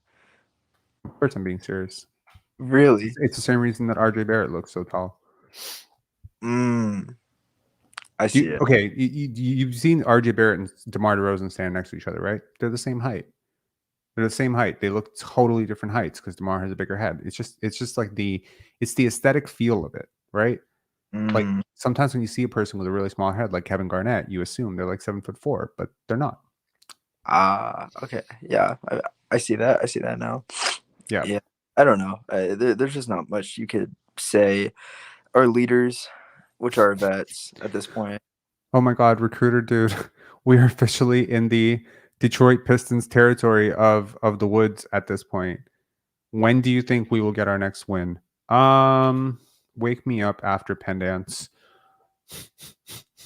Penn Dance is a month from now, so yeah. It's getting dark up in here, man. No, it's not. We kept it pretty light. I don't know how much of the chat you've been able to see right now, but like, yeah, we kept it pretty light today. So I had a friend who's a Heat fan make a trade proposal, and Okay. I, in a heartbeat, I was wondering what you were thinking. A Heat proposal, is it for Kyle Lowry? And then some. And then some. Okay. We would give them Bruce Brown, No, wait, no. Okay. I'm so sorry. I'm so sorry. It's not Bruce Brown. It's I'm reading it now. It's Dennis Schroeder because they need a playmaker off the bench. Dennis Schroeder, Thad Young, Otto Porter Jr., and from them we get Kyle Lowry, we get Jovic, Mm-mm. and Mm-mm. Mm-mm. Mm-mm. They're not doing it. you don't think I will reject that on their behalf. There's no chance in hell they're giving up Jovic for that. really Okay, they're not. actually, I take it back. Dennis Schroeder is valuable. Otto is valuable. Kyle Lowry is not that valuable to them right now. I wonder how much they value Jovic. I mean, he was starting for them a bit. He's shooting like 42% from three. He's 21 years old. They just spent a pick on him. I feel like they would value him, dude. I feel like they would value him. I feel like we could value him too. I mean, he's from the same country as your head coach. Head coach knows him. I think he would be very valuable for us. Yeah, it's tough, but I think it's solid. Honestly, I really do think it's solid. I think Thad's just a salary filler, and I mean they get Dennis for one more year. I'm actually surprised. Like I look at other fan bases make trade proposals, and I'm surprised how highly they hold Dennis. it's because he hit a three. That's it. Yeah, it's wild how highly they hold Dennis. Is Otto still hurt? I don't think so. That's the thing. Like last game, I read a report that he was available. Like, why did he not play? Like, we clearly need him. He would be our second best defender on the court by far. Let's just play him at center. Why not at this point? I mean, here's the thing. They're leaving Thaddeus Young wide open. You know, like it makes me so mad that Thad Young is on this roster right now. Like, I understand everyone's saying all the right stuff, but like, bro, this is such dead weight. He does nothing. He hits. Okay, he's playmaking. He's playmaking for you. He's literally replicating all the same skill sets you have with Scotty, except he's 100 times worse than Scotty. Like, he can't shoot. They're leaving him like 40. However much space you can leave a shooter, they're leaving him that open. They're ignoring him, and he won't take shots. What is he doing? Yeah, He used to be able to hit threes. It's almost like Masai still has like an old phone book of guys that he wanted from like 2017 to 2019, and he's still trying to trade those guys. That's very interesting. Yes. I mean, like a first round pick for Thad in the year 2022 was kind of wild, and now in the year 2024, it feels even more insane. Yeah, it feels insane to be playing him so many minutes. It's like I honestly like, why can't we sign a G League guy? Why can we not bring somebody up? Bismack Cut somebody. Like, Bismack, I was so surprised. Like, what makes me so mad is like we have so much dead weight on this contract, like on this roster. Like, there's so much dead weight. Like Jordan Nwora, if he's not a part of your future, why don't you trade him? What are you expecting for him? You know, you really need another wing right now. I mean, at the very least, like to me, it's like, look, I always try to empathize with players. I try to put myself in their shoes, be like, how do they feel right now? If I'm Scotty Barnes right now and you're telling me that I'm going out there with Thaddeus Young as my center, you're communicating to me you want to lose this fucking game. Like, their power forward is bigger than my center. And my point guard, you know, Scotty Barnes, basically a point guard for you right now because Immanuel Quickley can't create shit right now without dribbling the ball off his feet. Like, he is having to backline your center. Like, I understand putting people in uncomfortable situations and allowing them to thrive and finding more data, but this feels cruel. This is cruel, you know? Like, asking this team to go into New York, like with Jonte Porter and Thaddeus Young as your center rotation against Isaiah Hartenstein. Like, I mean, man, they're kind of lucky the guy got injured. Yeah, it's what was going to happen. See, I kind of had the indication that they weren't serious about this season when the Grizzlies cut Biyombo and we didn't pick him up. And it was really the day after Pirtle got hurt and we had an open roster spot. And I was like, oh, yeah, we're fucking around. I mean, it's a prioritization thing at this point, right? I would be very, very shocked, by the way, if Pirtle is going to miss any more time. Like, I'd be shocked beyond my wildest imagination if they don't make a move. Well, like, you get killed today. You cannot get killed. And I mean, like, Ivica Zubac will kill you. He's out so much. He's out. He's out? Yeah, he's hurt. Who are they playing in center? I think, is Plumlee back? I can't tell you. All I remember is seeing like he can kill us too. Out for like 3 weeks. Yeah. Plumlee's a hell of a passer too. I actually fear him more than I do fear Zubac. Just especially with that lineup they have now. You got 5 guys that can pass in that starting lineup. It makes me mad. If we wanted a center so bad, Plumlee was available last year for a second-round pick. I mean, he can't guard pick and roll, but you also had Pascal and Scotty back there too. That could have helped. I don't know. I feel like when you have a center that can't guard a pick and roll, it gets exposed easy when your forwards are small or like finesse forwards. But when your two forwards were Pascal Siakam and Scotty Barnes, I would feel a little bit better about it. But that's just me, maybe. Yeah. No, I think I don't know, man. Like where does the season go from here? I mean, we have a top 6 protected pick. Well, that the one tonight, is- so that helps. I said the Hornets won tonight, so that helps. Oh, that does help. Yeah, they spoiled Karl Anthony Towns' 62-point game. He had 62 points and he was benched in clutch time. And then they brought him in to take the last shot and he airballed it. That was kind of funny. That's crazy. Like, do you think like he and like Joel Embiid just both like had an internal bet about like who could break Kobe's record tonight? Like, it feels like everyone just tried to go out there and score 81. I think Joel saw, and I'll respect the Wemby. There's only a handful of guys that could do what Joel did to him in the league, regardless of his size, weight-wise. But I think Joel saw that, yeah, I'm so much better than you. I could just dominate. And they just dominated. And you're not going to help off of Joel because they have literally built the perfect team around him. Like, the perfect team around him. Like, I know you don't like Daryl Morey, but you have to give credit for building that team around him. Especially, like, he had to deal with a star winning out.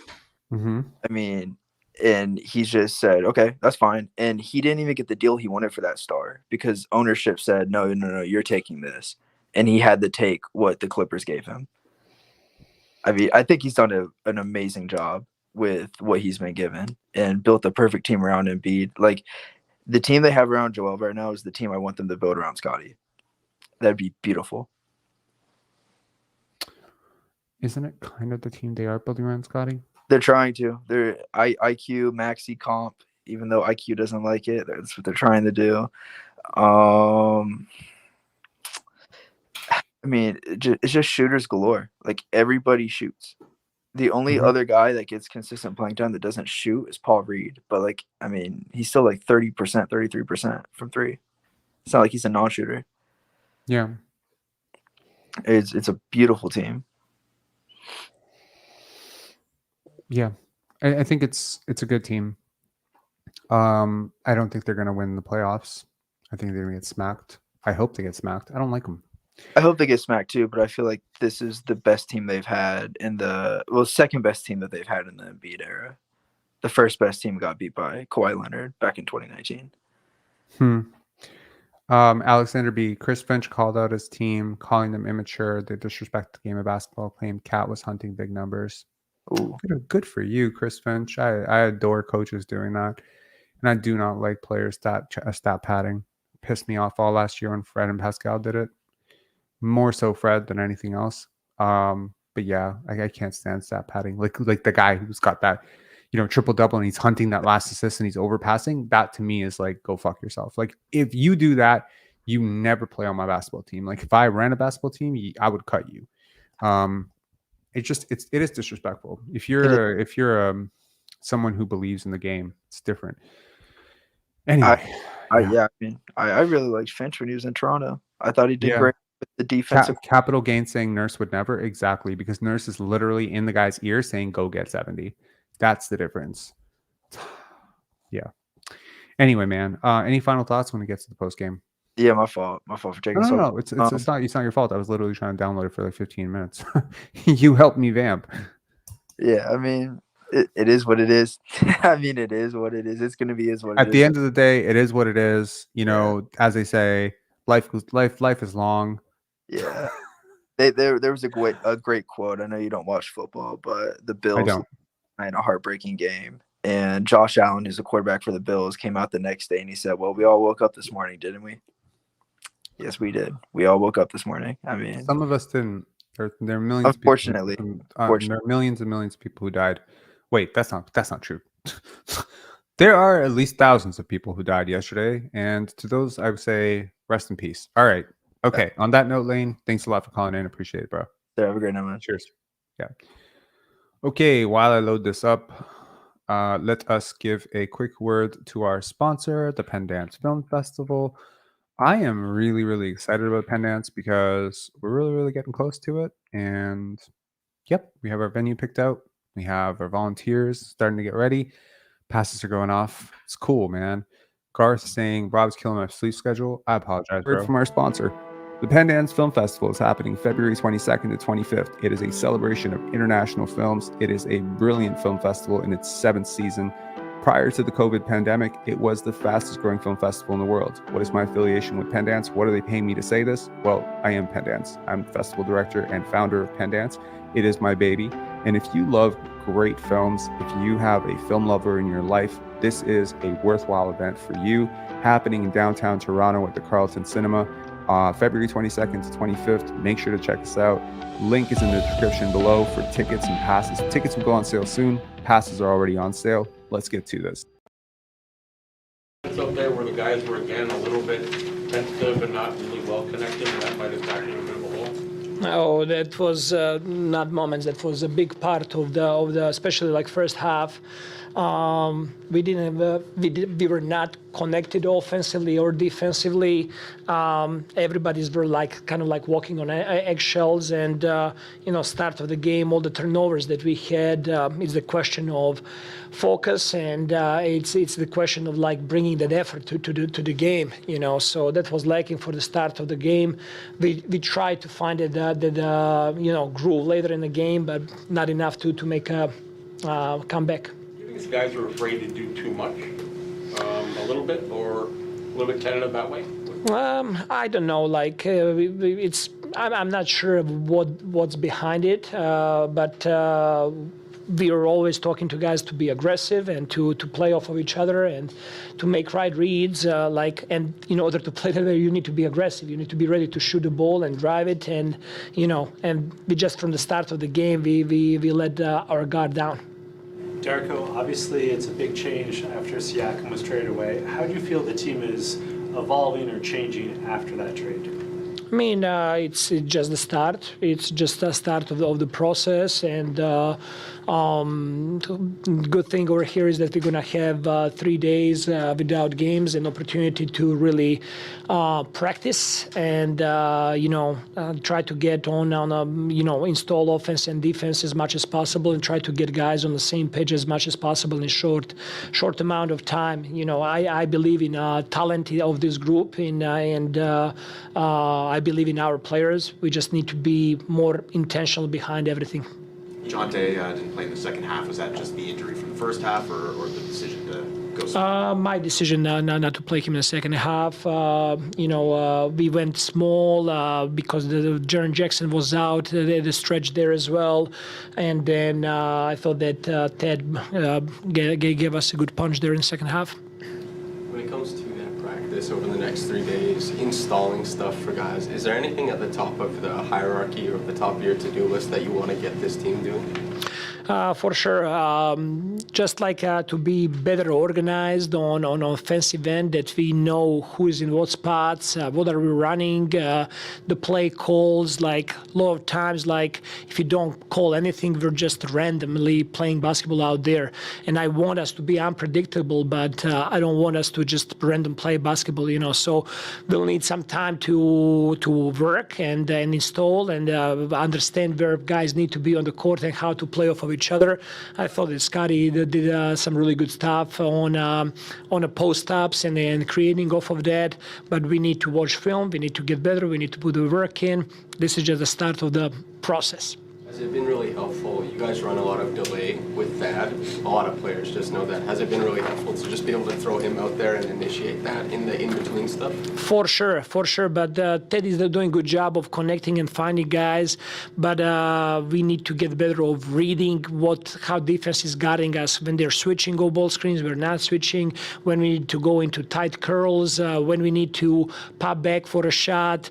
Yeah, and what are opportunities are over there? Like what are we looking at? So we're at the beginning of training camp right now, and this 3 days are coming in good time for us.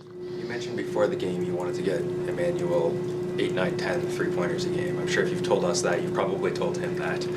How do you get him to a number that's higher? Like I think he only had one in the first half. Yeah, I mean, we gotta watch film. He gotta see opportunities. I felt that he had a couple of opportunities to get him up that he did not take them. And also, I think that team needs to look for him more as well. That the guys gotta be more aware, you know. So. It's going to be watching film. It's understanding where the spots on the floor. How do we use him in pick and rolls? Like he can create pick and roll threes. We got to do a better job of setting those screens higher up the floor because defense is always going over on him, and he needs to be able to get that in that gap there to get those shots. You decided to go with Grady to close the game. Why did you make that decision? Just wanted him to get experience of closing the game out there to be with those guys. You know, he did a lot of good stuff lately, so he deserved the opportunity. You know, situation like this, the team's been struggling and a lot of changes. What kind of example or message do you try to deliver in your role? For me, is more so about like always just staying the course. You know, we've explained to the team probably a week ago and just said, like, you know, we've had a lot of change within a month. And with you having a lot of change in a month, like, it's unfamiliar territory. And, you know, to get over that, we just got to continue to play, continue to stay the course. But also, like, understand that, you know, when we're putting together schemes and we're putting together different things and situations, you know, try to execute those to the best of our ability. And, you know, and just, you know, don't do nothing out of the ordinary. Just, you know, just play basketball, have fun, and just make sure we're continuing to stay the course throughout this process. Before the game, Coach Rajakovic spoke about the importance of lifting each other up. Mm-hmm. What do you do specifically to try to lift up your teammates?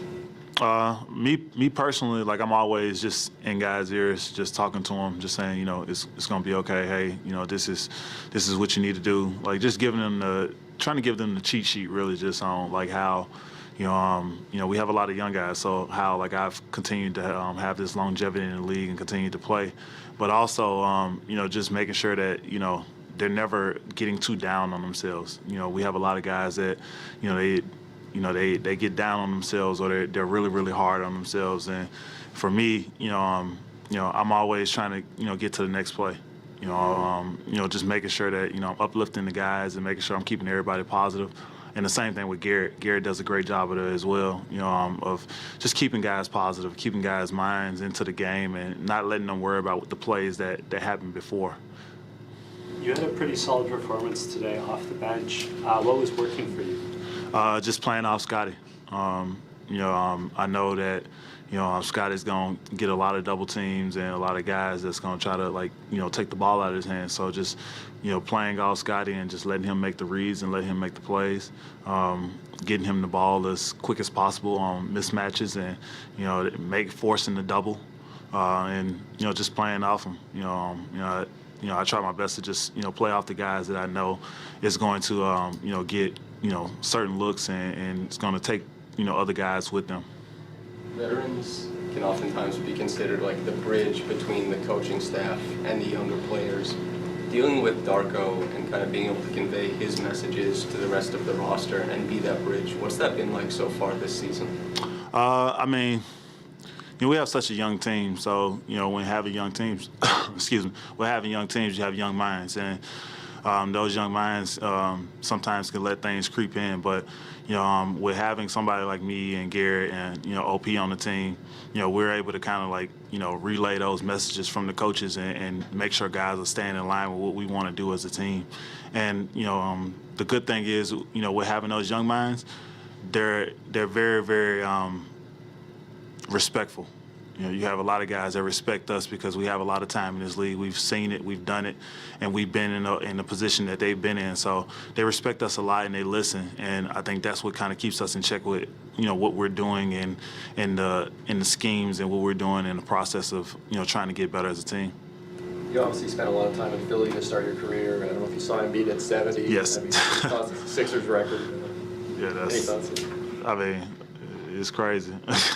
Yeah, I say he had what 70 and Cat has 60, 62 or something like that. Yeah, it's crazy. Yeah, it's crazy. But congrats to those guys. You guys closed tonight with Grady in there. Darko said he wanted to see Grady with that group. What are you seeing from Grady, and what are you thinking of that? I'm seeing much more confidence than he had in the beginning of the year. I think him going playing in the G for a little bit. I think during that road trip that we were on, Grady, found some confidence, and he's coming out and he's being aggressive. And that's all we ask for Grady to do is like when he touches the court, if you catch the ball, you're open, shoot it. If you have the drive, play in stampede, playing .5 offense, drive the basketball, and just be aggressive. And he's doing that much more now. And then defensively, just stay solid on the defensive side of basketball.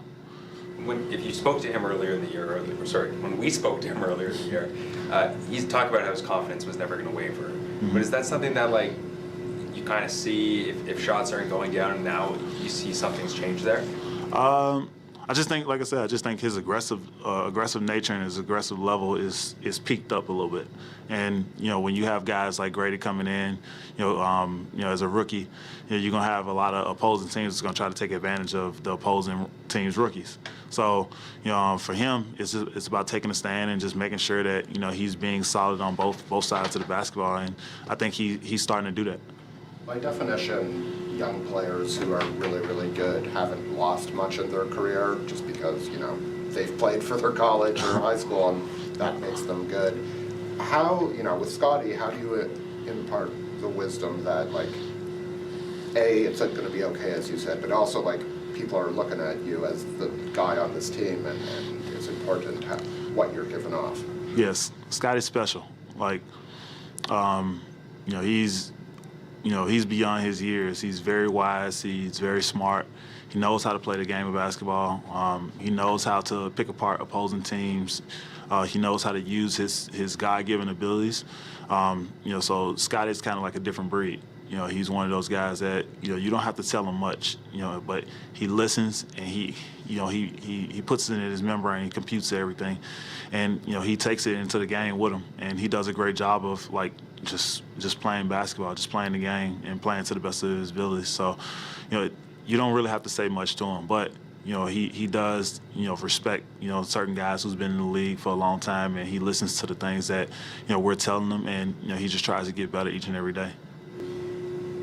You got a couple of 3 days off, a couple of days of practice coming, and how much do you think that could help? Given how many changes and how few little practice time you guys have had, is that something that's kind of necessary right now? Of course. I mean, you have I was about to say 3 new guys. I'm not a new guy. So yeah, 5 new guys. So we're trying to get used to everything. And even from when I got traded here, we still had Pascal. So with him leaving now, it's a completely new team again. And we just got to have the time to practice and to focus in on how we're going to play now, with this new group that we have, and just make sure that we keep bringing just that fight and bring the competitive edge back. You only had, really a few games with Jakob before he sprained his ankle, but you guys were playing well at the time. And is it kind of apparent that it'd be nice to have a 7-footer handy?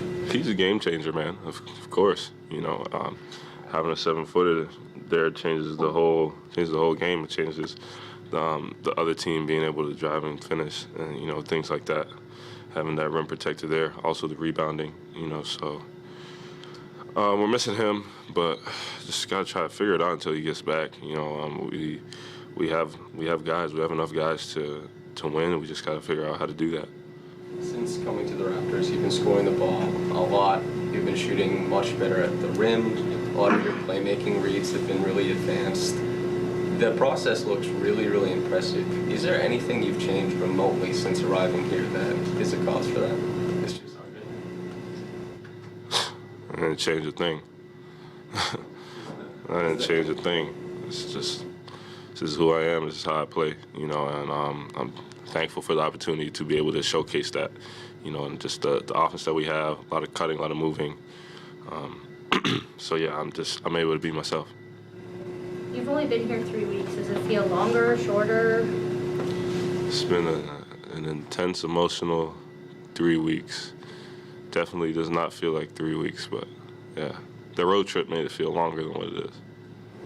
There's a play that Darko took. Typically, you would run it at the start of the third quarter when you were with the Knicks and brought it over here. How much are you excited about the idea of like Darko over the next few days with practice, taking some of the stuff that did work in New York and like giving you even more packages within the Raptors offense? I think it helps, and for sure, just with our offense that we have here, me being able to get downhill, like you said, tonight I scored the ball, but for the most part, it's just been trying to make reads, trying to make the best reads available. Tonight I was able to get all the way to the cup a lot of the time, so I took that. But, you know, a game like New York, they came in, and I hit Grady for a couple threes last game, just trying to make the right plays and see how the teams are guarding me, how they're guarding us, and just try to adjust based off of that. You were too happy the other day about the free throws. Today, 5 for 6. I think the team had the best game of the season, 22 for 23. I mean, what was up with that today? Anything different? You had to say 22 for 23, huh? You know I was the one that missed, huh? Okay. No, I mean, I think it was tough, man. We were driving a lot. You can't get every call that you want, but we made our free throws tonight. Big help. We need to do that consistently. I need to do that consistently. And just keep driving and make the right plays. You know, we have a lot of guys that can get downhill, that can finish, and make reads for kickouts. So if we continue to do that, I think we're going to be in good shape. For us, it's really just about being connected and figuring out what we have to do with this new group that we have. Félicitations pour un bon jeu, même si vous avez perdu 29 points. Merci. Il y a eu beaucoup de changements dans l'équipe les derniers jours. Est-ce qu'en match avec 29 points, on peut dire que tu te sens de plus en plus confortable dans ta nouvelle équipe? Ouais. Oui, je suis très confortable. C'est nouveau et c'est difficile, mais je suis confortable maintenant. Il y aura 2-3 jours d'entraînement sans match. Ouais. Le prochain match, c'est vendredi. Ouais. Quelle sera l'importance justement d'avoir ce temps avec les coéquipiers, ouais, avec l'équipe, avec les nouveaux joueurs? Oui, avec cette équipe, c'est très nouveau. Alors, ça va être bien. Les trois, on joue quand vendredi. Ouais, ça va être bon pour ouais.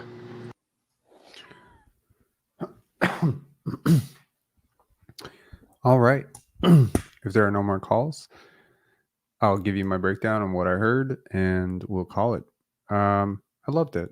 I really loved it. I fully agree with every single thing that was said by everyone involved. From Thaddeus Young acknowledging that Scotty is really a special player who really does see the game well beyond his years, to Darko Rajakovic just mentioning that, hey, our offense is not very organized.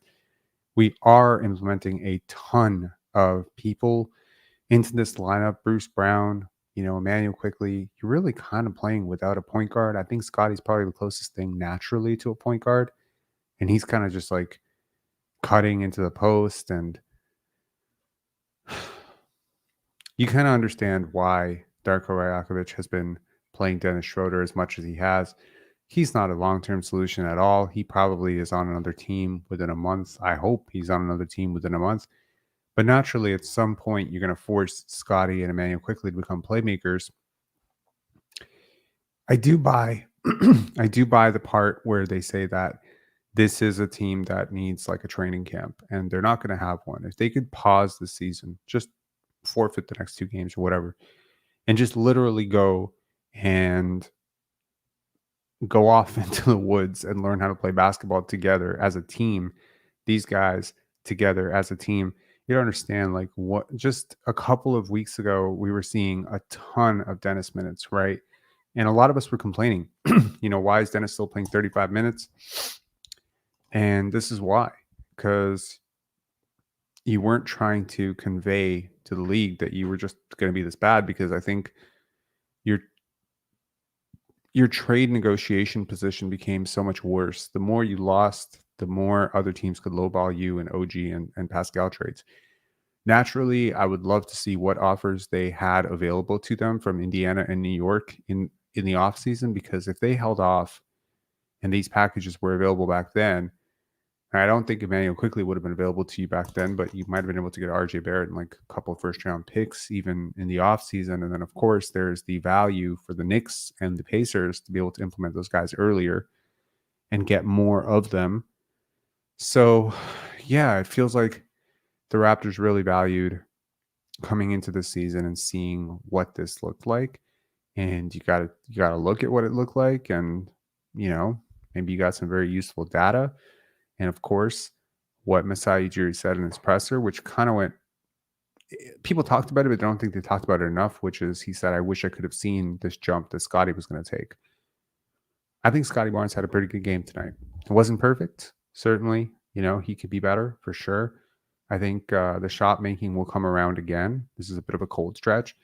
To those people saying, oh my God, the 3-point shooting has regressed. He's shooting 60-ish% from the free throw line. He has not shot that bad in his entire NBA career. Like this year, he was up to like 78% from the free throw line. He's taken a 16% dip on his free throw shooting and almost a 10% dip on his 3-point shooting. I think this is just tired legs from playing so many minutes, playing so much defense. Tired legs, dead legs do affect your jumper. He's picking up full court. He's rotating. He's closing out to shooters. Like he's blocking threes. He's going in the paint. He's rebounding. It's exhausting. So I understand you don't have a lot of juice in your legs, but I really like some of the post passing that he was doing today. I think that's a really hard thing for other teams to stop. You have to collapse on him. You have to send a double team in the post. And if you don't send a double team in the post, really, he's just going to get to the rim. I would love for him to work on some of his finishing stuff near the rim. He missed a couple of bunnies tonight, which I think could have really swung the game. There were 3 plays in a row close to the fourth quarter. I believe it was in the fourth quarter where I believe he missed one, then got one, then Thaddeus Young missed a layup. And then it was a fast break where Immanuel Quickley missed the layup.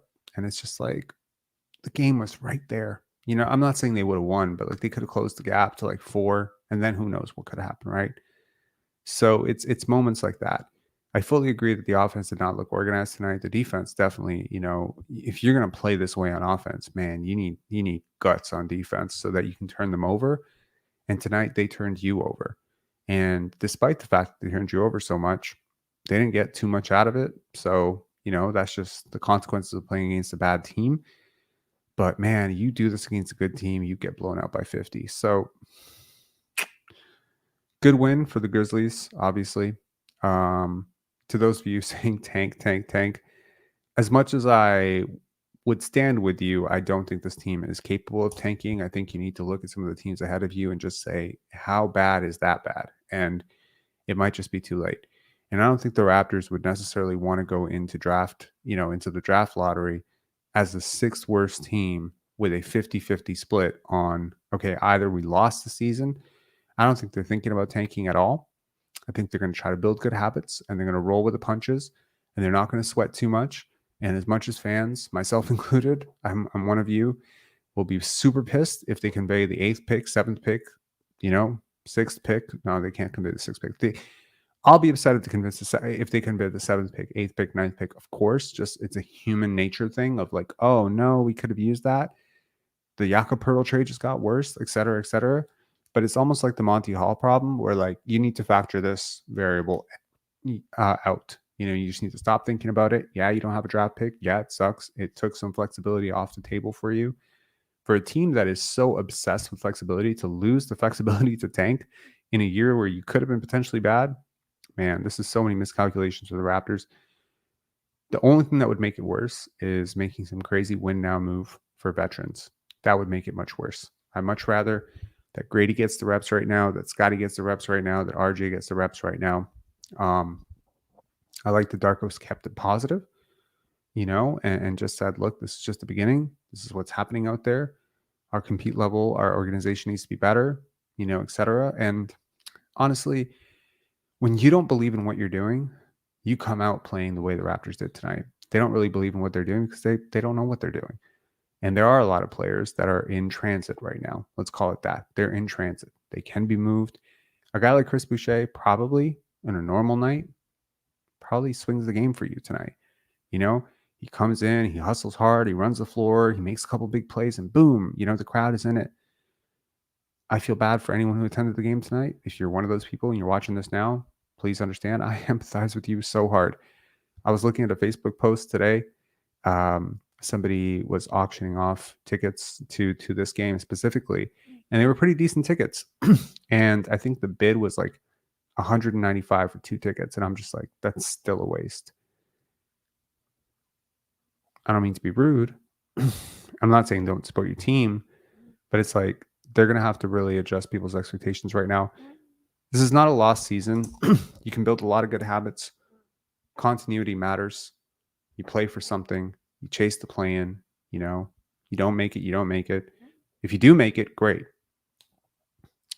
Be very curious to see what they get for Bruce Brown. What's the best case scenario of the pick? And the worst. Best case scenario is 1st overall. Worst case scenario is 7th overall. Yep. So, I mean, we did the tankathon little roll of the dice thing, and we got all the way to the 1st pick. We got the 2nd pick. We got the 3rd pick once. We also got the 8th pick and the 9th pick a couple times. 7th pick, 8th pick. So it can go either way. The most likely outcome at this point is you probably convey something like 9th. If I had to guess, I'm going to assume you're going to convey 9th to 10th. I'm gonna guess that the Raptors are gonna go on a late season run and push for the play-in or something like that and probably just miss it.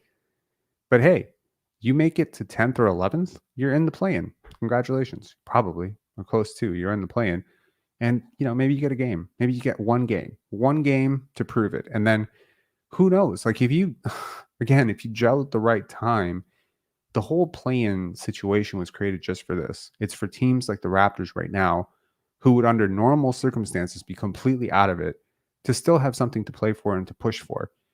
And look, I don't know, if you're a member of this community, probably you're more inclined to be of the mind that this should have happened a long time ago. Certainly, I've been saying this should have happened for a long time ago. The trades that happened over the last month, that I was saying that they should have happened a while ago.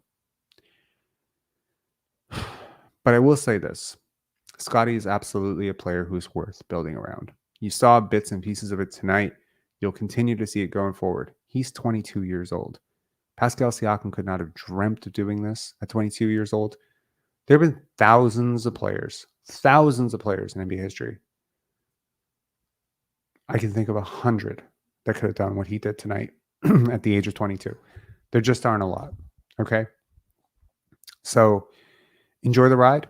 It's not going to be bad for as long as you think. I'm sure there's a lot of media members out there who are thinking this is going to be like some really, really long, extended rebuild. My parting note of the night is that if you remember, We the North almost didn't happen, right? It almost didn't happen because Masai Ujiri was heading towards a rebuild, right? Traded away Rudy Gay, Kyle Lowry had his bags packed, allegedly for the whole year. He just had his bags packed. He was ready to go. And then it just took this crazy surge late. This team has as much talent as that team had. Absolutely. All the talent is still there. Their center is better than their center was then. Jonas Valanciunas back then? Yeah. Jakob Poeltl right now is probably a better player than Jonas Valanciunas was back then, especially defensively. So you do have the talent. Immanuel Quickley is hella talented. He has not played well the last few games, but he is hella talented. Okay, he's in a new situation. Scotty's in a new situation. Everything's pegged up. Defenses are gearing towards him. I, for one, watched one of the bright young stars in the NBA really show what he was made of tonight. I'm proud of Scotty. I'm proud of the Raptors for trying their best. Obviously, he just didn't have it tonight. It happens. It happens too often with this team where they've kind of habitually come out and just played down to their competition. I really think tonight you lost this game because of your vets. I really believe that. I don't think it was on the kids necessarily. Immanuel Quickley was a big part of the problem tonight, but I think Dennis Schroeder and Bruce Brown were just awful. I really do believe that. So this team isn't as talented as in that team. Yeah, I think it is. Talent, there's nobody on that team that sparked We the North who's as talented as Scotty Barnes, dude. Talent, no way. Not a chance. Not DeMar, not Kyle, nobody. Hey, man. Thanks a lot. Darko mentioned a few times, players walking on eggshells, not being vocal. What are your thoughts on RJ being a vocal leader? Plenty of times with two leaders, plenty of teams with two leaders: Jokic, Murray, Draymond, Steph.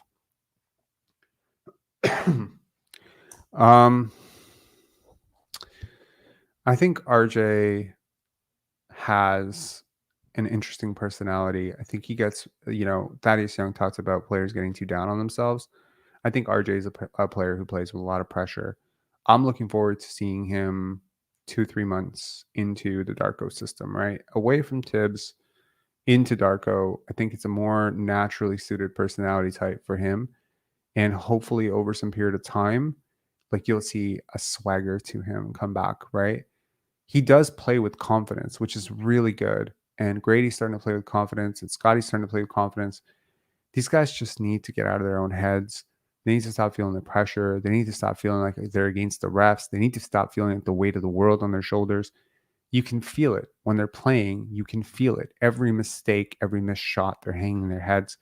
They just need to move on. This is a team, honestly, that lacks leadership. They lack leadership in such a major way. It's ridiculous. Okay.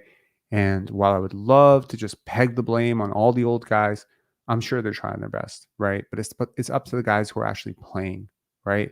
Now, if Jakob was playing, maybe he could organize some stuff. Maybe he could be a calm, settling, guy. Just give me the ball, set a screen, whatever. Yeah. And, to the point of, can RJ become a vocal leader? Sure, man. He's 23 years old. Absolutely. He can become one. I think Scotty needs to become one too. I think this is his team. I don't buy any of that shit that Jack Armstrong said, last game that, he's just one of the guys. He's one of the pieces. No, man, he is the piece. He is the piece. And if you have eyes and you understand basketball, he's the most talented player. He was the most talented player who played tonight. He was the most impressive player. Some of the passes he was making, there's nobody on the court who's making those passes. Nobody can see the game the way he can. It's just up to his skill work, right? Still dribbling too high? Yeah. Still a little bit of shakiness in that shot. Occasionally it comes and goes. Yes. And obviously a player like Scotty, he's going to be as good as the teammates around him. That's just it, right? You put good cutters, you put good screeners, you put good movers, you put good ball handlers, you put good 3-level scorers around him, you put good lob finishers and whatever. Like, you need finishing talent. He can create, but you need finishing talent, and even as much as he can create, there will be more creation that will come, as his handle gets a little bit tighter and he gets more familiar with his teammates. I'll also say that, something that I mentioned in one of the videos that I did today, but the one about Pascal Siakam, I believe I did a video today explaining like how Pascal Siakam and all the various things that went into that trade. I'll say this. Putting Scotty in this role is very, very beneficial. Number one, for his trainer, Brian, shout outs to Brian. And for him, this is going to make training much simpler. Okay. You know exactly where you're going to be on the court. The offense is running around you. It's much easier to train as a first option than as a variable option. He's been a variable option for this team. He's played center, power forward, small forward, shooting guard, point guard. He's played all five. Okay. He's been a off-ball guy. He's been an on-ball guy. He's been a post, guy. He's been a screener. He's been a pick and roll ball handler. There's too many things that he has had to work on. Now he can get into like 2 or 3 places on the court. We've already seen the work ethic from him on his jumper, on his pull-up jumper, catch and shoot jumper. Well, now like you don't have the same creation around you. You don't have OG Anunoby drawing attention in the corner. You don't have Pascal Siakam who can handle so much of the load. So now you're the guy. You're the one who has to go get downhill like Pascal did. You're the guy who has to draw the double teams like Pascal did. Okay. So now you're the guy who's going to have to handle that's a little bit tighter. You're the guy who's going to have to read those doubles a little bit better. And the thing with Scotty, and I think Thad echoed this as well.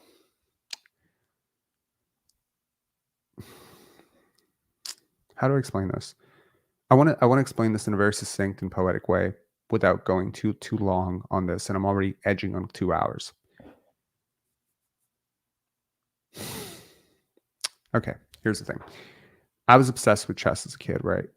But it became pretty apparent to me pretty early on that I wasn't a prodigy.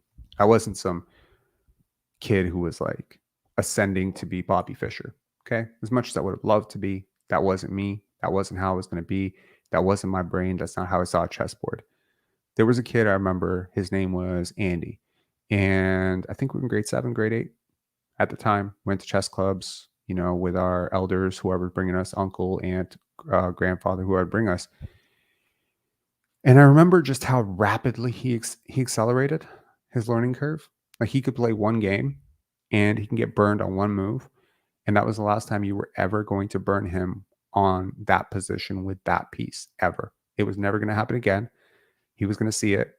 And I think by the time we were in grade 9 or grade 10, we kind of lost touch. But I think I remember him ascending to like 1900 to 2000 elo. It was like he became one of the better chess players, in our state.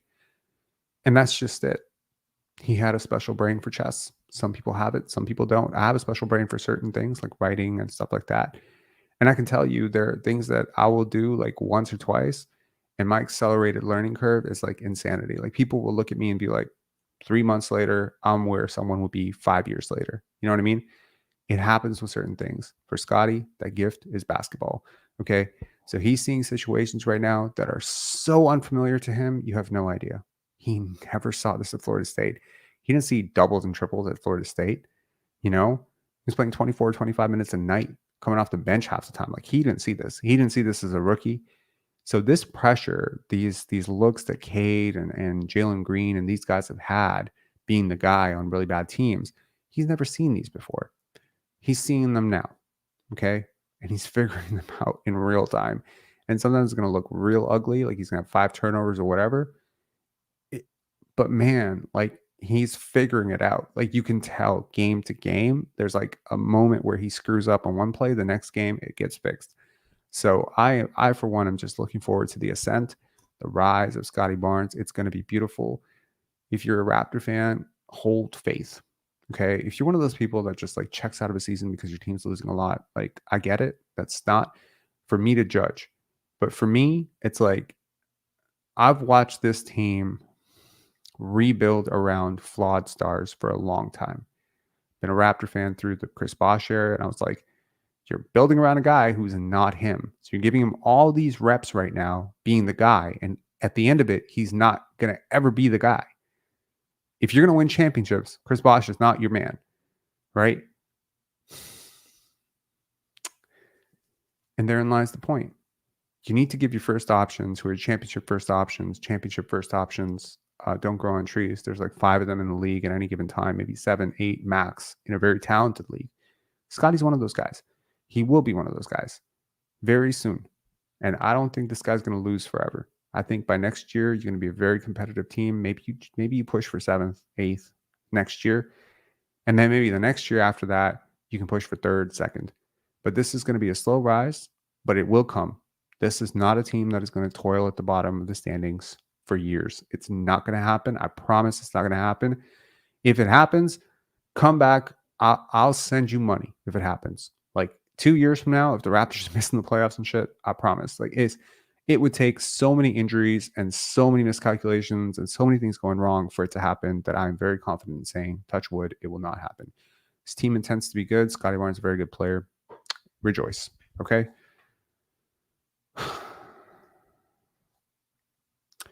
It's not fake fans, man. It's not fake fans. People have different types of fandom. It's not for me or you to judge, quite frankly. I remember someone messaging me and saying, look, I'm at a point in my life where I can't give my team more than my team gives me. And I get it. At this point, it may feel torturous to watch your team go out and lose to this team, to the Memphis Grizzlies. It might just make your day worse. And you're like, yo, this is supposed to be entertainment. What am I doing? And I expect numbers to drop. I do. I fully do. I expect it, but I'm not going to do that thing that a lot of content creators do when their team is bad and start covering another team. I'm certainly not going to do that. I've had plenty of offers from other podcasts. Hey man, we'll pay you this much money. Can you come over and cover this team or that team? Had like 6 DMs today from like, including a really, really high profile one of like, hey, can you come and co-host this or whatever? I'm like, no, man. Like I finally got what I wanted. I wanted a team that was built around Scotty Barnes. I got a team that's built around Scotty Barnes. I'm not going to turn on it after 2 bad games. You crazy? No, man, we're good. We're good. Did Scotty Barnes get too serious, though? It looks like he hates it out there. Scotty hates losing. That's why he's not going to lose for a very long time. That's exactly it. All right. Peace. I promise we'll keep the content going. Obviously, next 3 days, I want to do a lot of work on Penn Dance. I got a lot of work to do, obviously. We are just 1 month away from Penn Dance at this point. That feels crazy. How many days are in January? It's 31 days, right? Yeah, we're 1 month away. So, yeah, the race is on.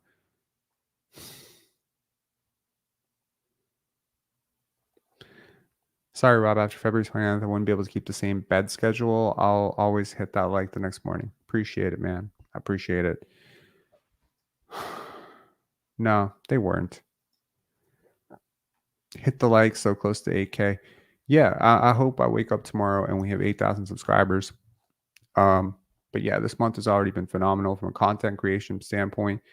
And I'm sure, the Kyle Lowry video that we released right before this game will do well. I, for one, would love to see Kyle back.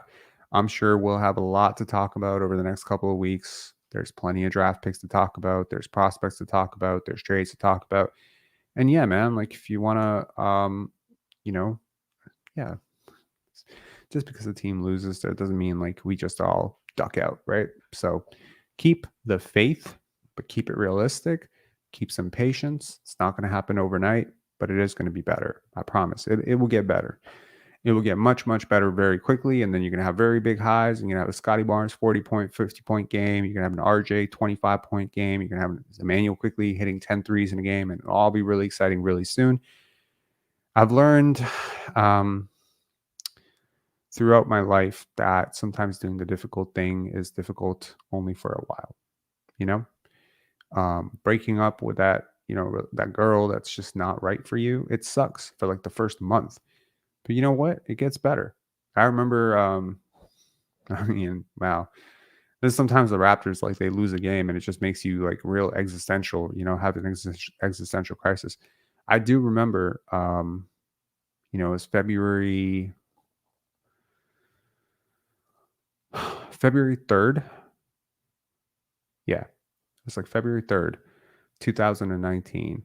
And I remember I was, holding on to a secret, which is that I had a brain tumor and I hadn't told a lot of people. I told one person about it and I was just about to tell my girlfriend of 3 years at the time. And we had just wrapped Penn Dance. That was year 2, year 3, year 2. I think it was year 2. Yeah, it was year 2. And I was exhausted. And I was like, okay, now I can finally deal with this thing. Got to go get surgery. Got to, rehab, whatever. And I got to have this conversation. And I remember sitting in this car and I was just dead tired, man. Like Penn Dance is very, very exhausting for me. I do a lot for the festival. Obviously, it's my festival. I love it. And I remember sitting in the car with my buddy Aaron. And I remember saying, I have a feeling she's going to come home and she's going to end this relationship right now. And literally the next day she came home and it was like, oh shit, it's over. And she started packing her stuff. And we've been crumbling for a while, but it just felt like in that moment, even though I understood that the relationship needed to end, and I really did understand that it needed to end, I did feel like, can we end it like 3 months from now? Like I really, really don't want this relationship to end right now. But it ended that night and it never got better. And on the way out, she said some things to me that kind of made me pause for a second. She was talking about like things like that I had neglected for a while. Like I was starting to neglect my health. Like I wasn't in shape anymore. And she's just like, you don't go to the gym anymore. You're not active. You're just, always focused on work. You don't do this. You don't do that. And I took it as a bit of a personal challenge. And I remember talking to my doctor and he was just like, look, your chances of surviving surgery are always going to be better if you're healthier. So I was like, okay, surgery's scheduled for like a month and a half. So let me get really, really healthy. And I started to get healthy, even though I was like really, really just dead inside. Like I was so like, we did a Penn Dance meeting the next week and my buddy Rob Cormier, who passed away, he was still alive at that point. And, he had to, I remember him being there and we fired half our team and it was terrible, and I was going through a lot at that time, and I didn't ever think that year would ever turn out to be a good year for me. It just felt like the worst year of my life. And it had just started. we're in February. It was like February 12th, 13th. My surgery was scheduled for April 9th. But going into that surgery, I was in like much better shape. I started going to the gym. I started eating better. I really wanted to survive this surgery. And then coming out of that surgery, obviously, after you get brain surgery, you get like, it's tough. You can't walk around for a while. You're stammering. You need help from people. And in the rehab process, I started doing these vlogs on Facebook, which is how I got over my fear of, doing what I'm doing right now, which is pretty cool. And then I started reading books, because I had a lot of time. I'm sitting in bed. I'm not a person who's used to just not being around. And I remember just going to the gym a lot, after in the months to follow. And I started to get really obsessed with it. And I started eating really clean, healthy food. And I tell you, that was April, May, June, July, August. I think by July, I was great. Like my life was great again. It was awesome. It was really awesome. The girl that I was starting to see, she was awesome. I was in the best shape of my life. Well, maybe since like grade 10. Things were good. Friends were changing. Tides were changing. Energy was changing. And I feel like I grew so much in that 1 year. And it felt like it probably, if I had told myself on February 3rd that just 4 months later, I would be so thankful that this whole thing had happened, I wouldn't have believed it. But that's just what it is, right? So what I'm saying is, like, a lot of things crashed for me during that month. And it feels like, not to compare a brain tumor and a breakup and all this shit to like what happened with the Raptors right now, but it felt like the Raptors had a lot of shit that needed to be cleared out for a long time. Okay. Fred, Pascal, I'm not going to throw OG in there, but like, just this moving on, this changing of chapters. And it feels really bad right now. It feels like it's never going to get better. It feels like it's always going to be shit. You've lost your pick. Oh my God, fire everybody. It feels like it's going to be so bad. But I tell you, like 2 months from now, maybe the season is almost lost and you're going to see like a 45-point triple-double from Scotty Barnes, and it's going to give you every ounce of faith for what's ahead. Because unlike the Detroit Pistons who are trying to build around Cade, and frankly, even unlike the Orlando Magic who are trying to build around Paolo and Franz, and unlike, whoever, you are supporting a team that has a superstar. You do. You have a guy who's going to be one of those top 5 guys, top 10 guys, guaranteed. Like I'm so sure of it. My eyes do not deceive me. He is that good. And all you were doing by holding on to Siakam and holding on to Fred was you were just trying to give him, I think you were trying to save him from what he's going to go through the next 2 months. But he has to go through it. Everyone had to go through it. LeBron had to go through it. Luka had to go through it. They all had to go through it. It's a rite of passage. Jordan had to go through it. Like if you were a Chicago Bulls fan in the early 80s or like the mid 80s, like you're watching this guy score 35 points and just get bounced, not make the playoffs.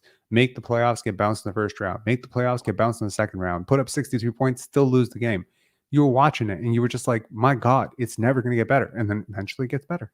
You get Jerry Krause, he scouts well, and you get a new coach and it gets better. So look, man, like what I saw with Scotty tonight, I saw him deliver passes that if he had better teammates, they would have made it. So it's not blaming anybody. It's not blaming the teammates. It's not blaming Immanuel Quickley. It's not blaming Dennis Schroeder, whatever. It is what it is.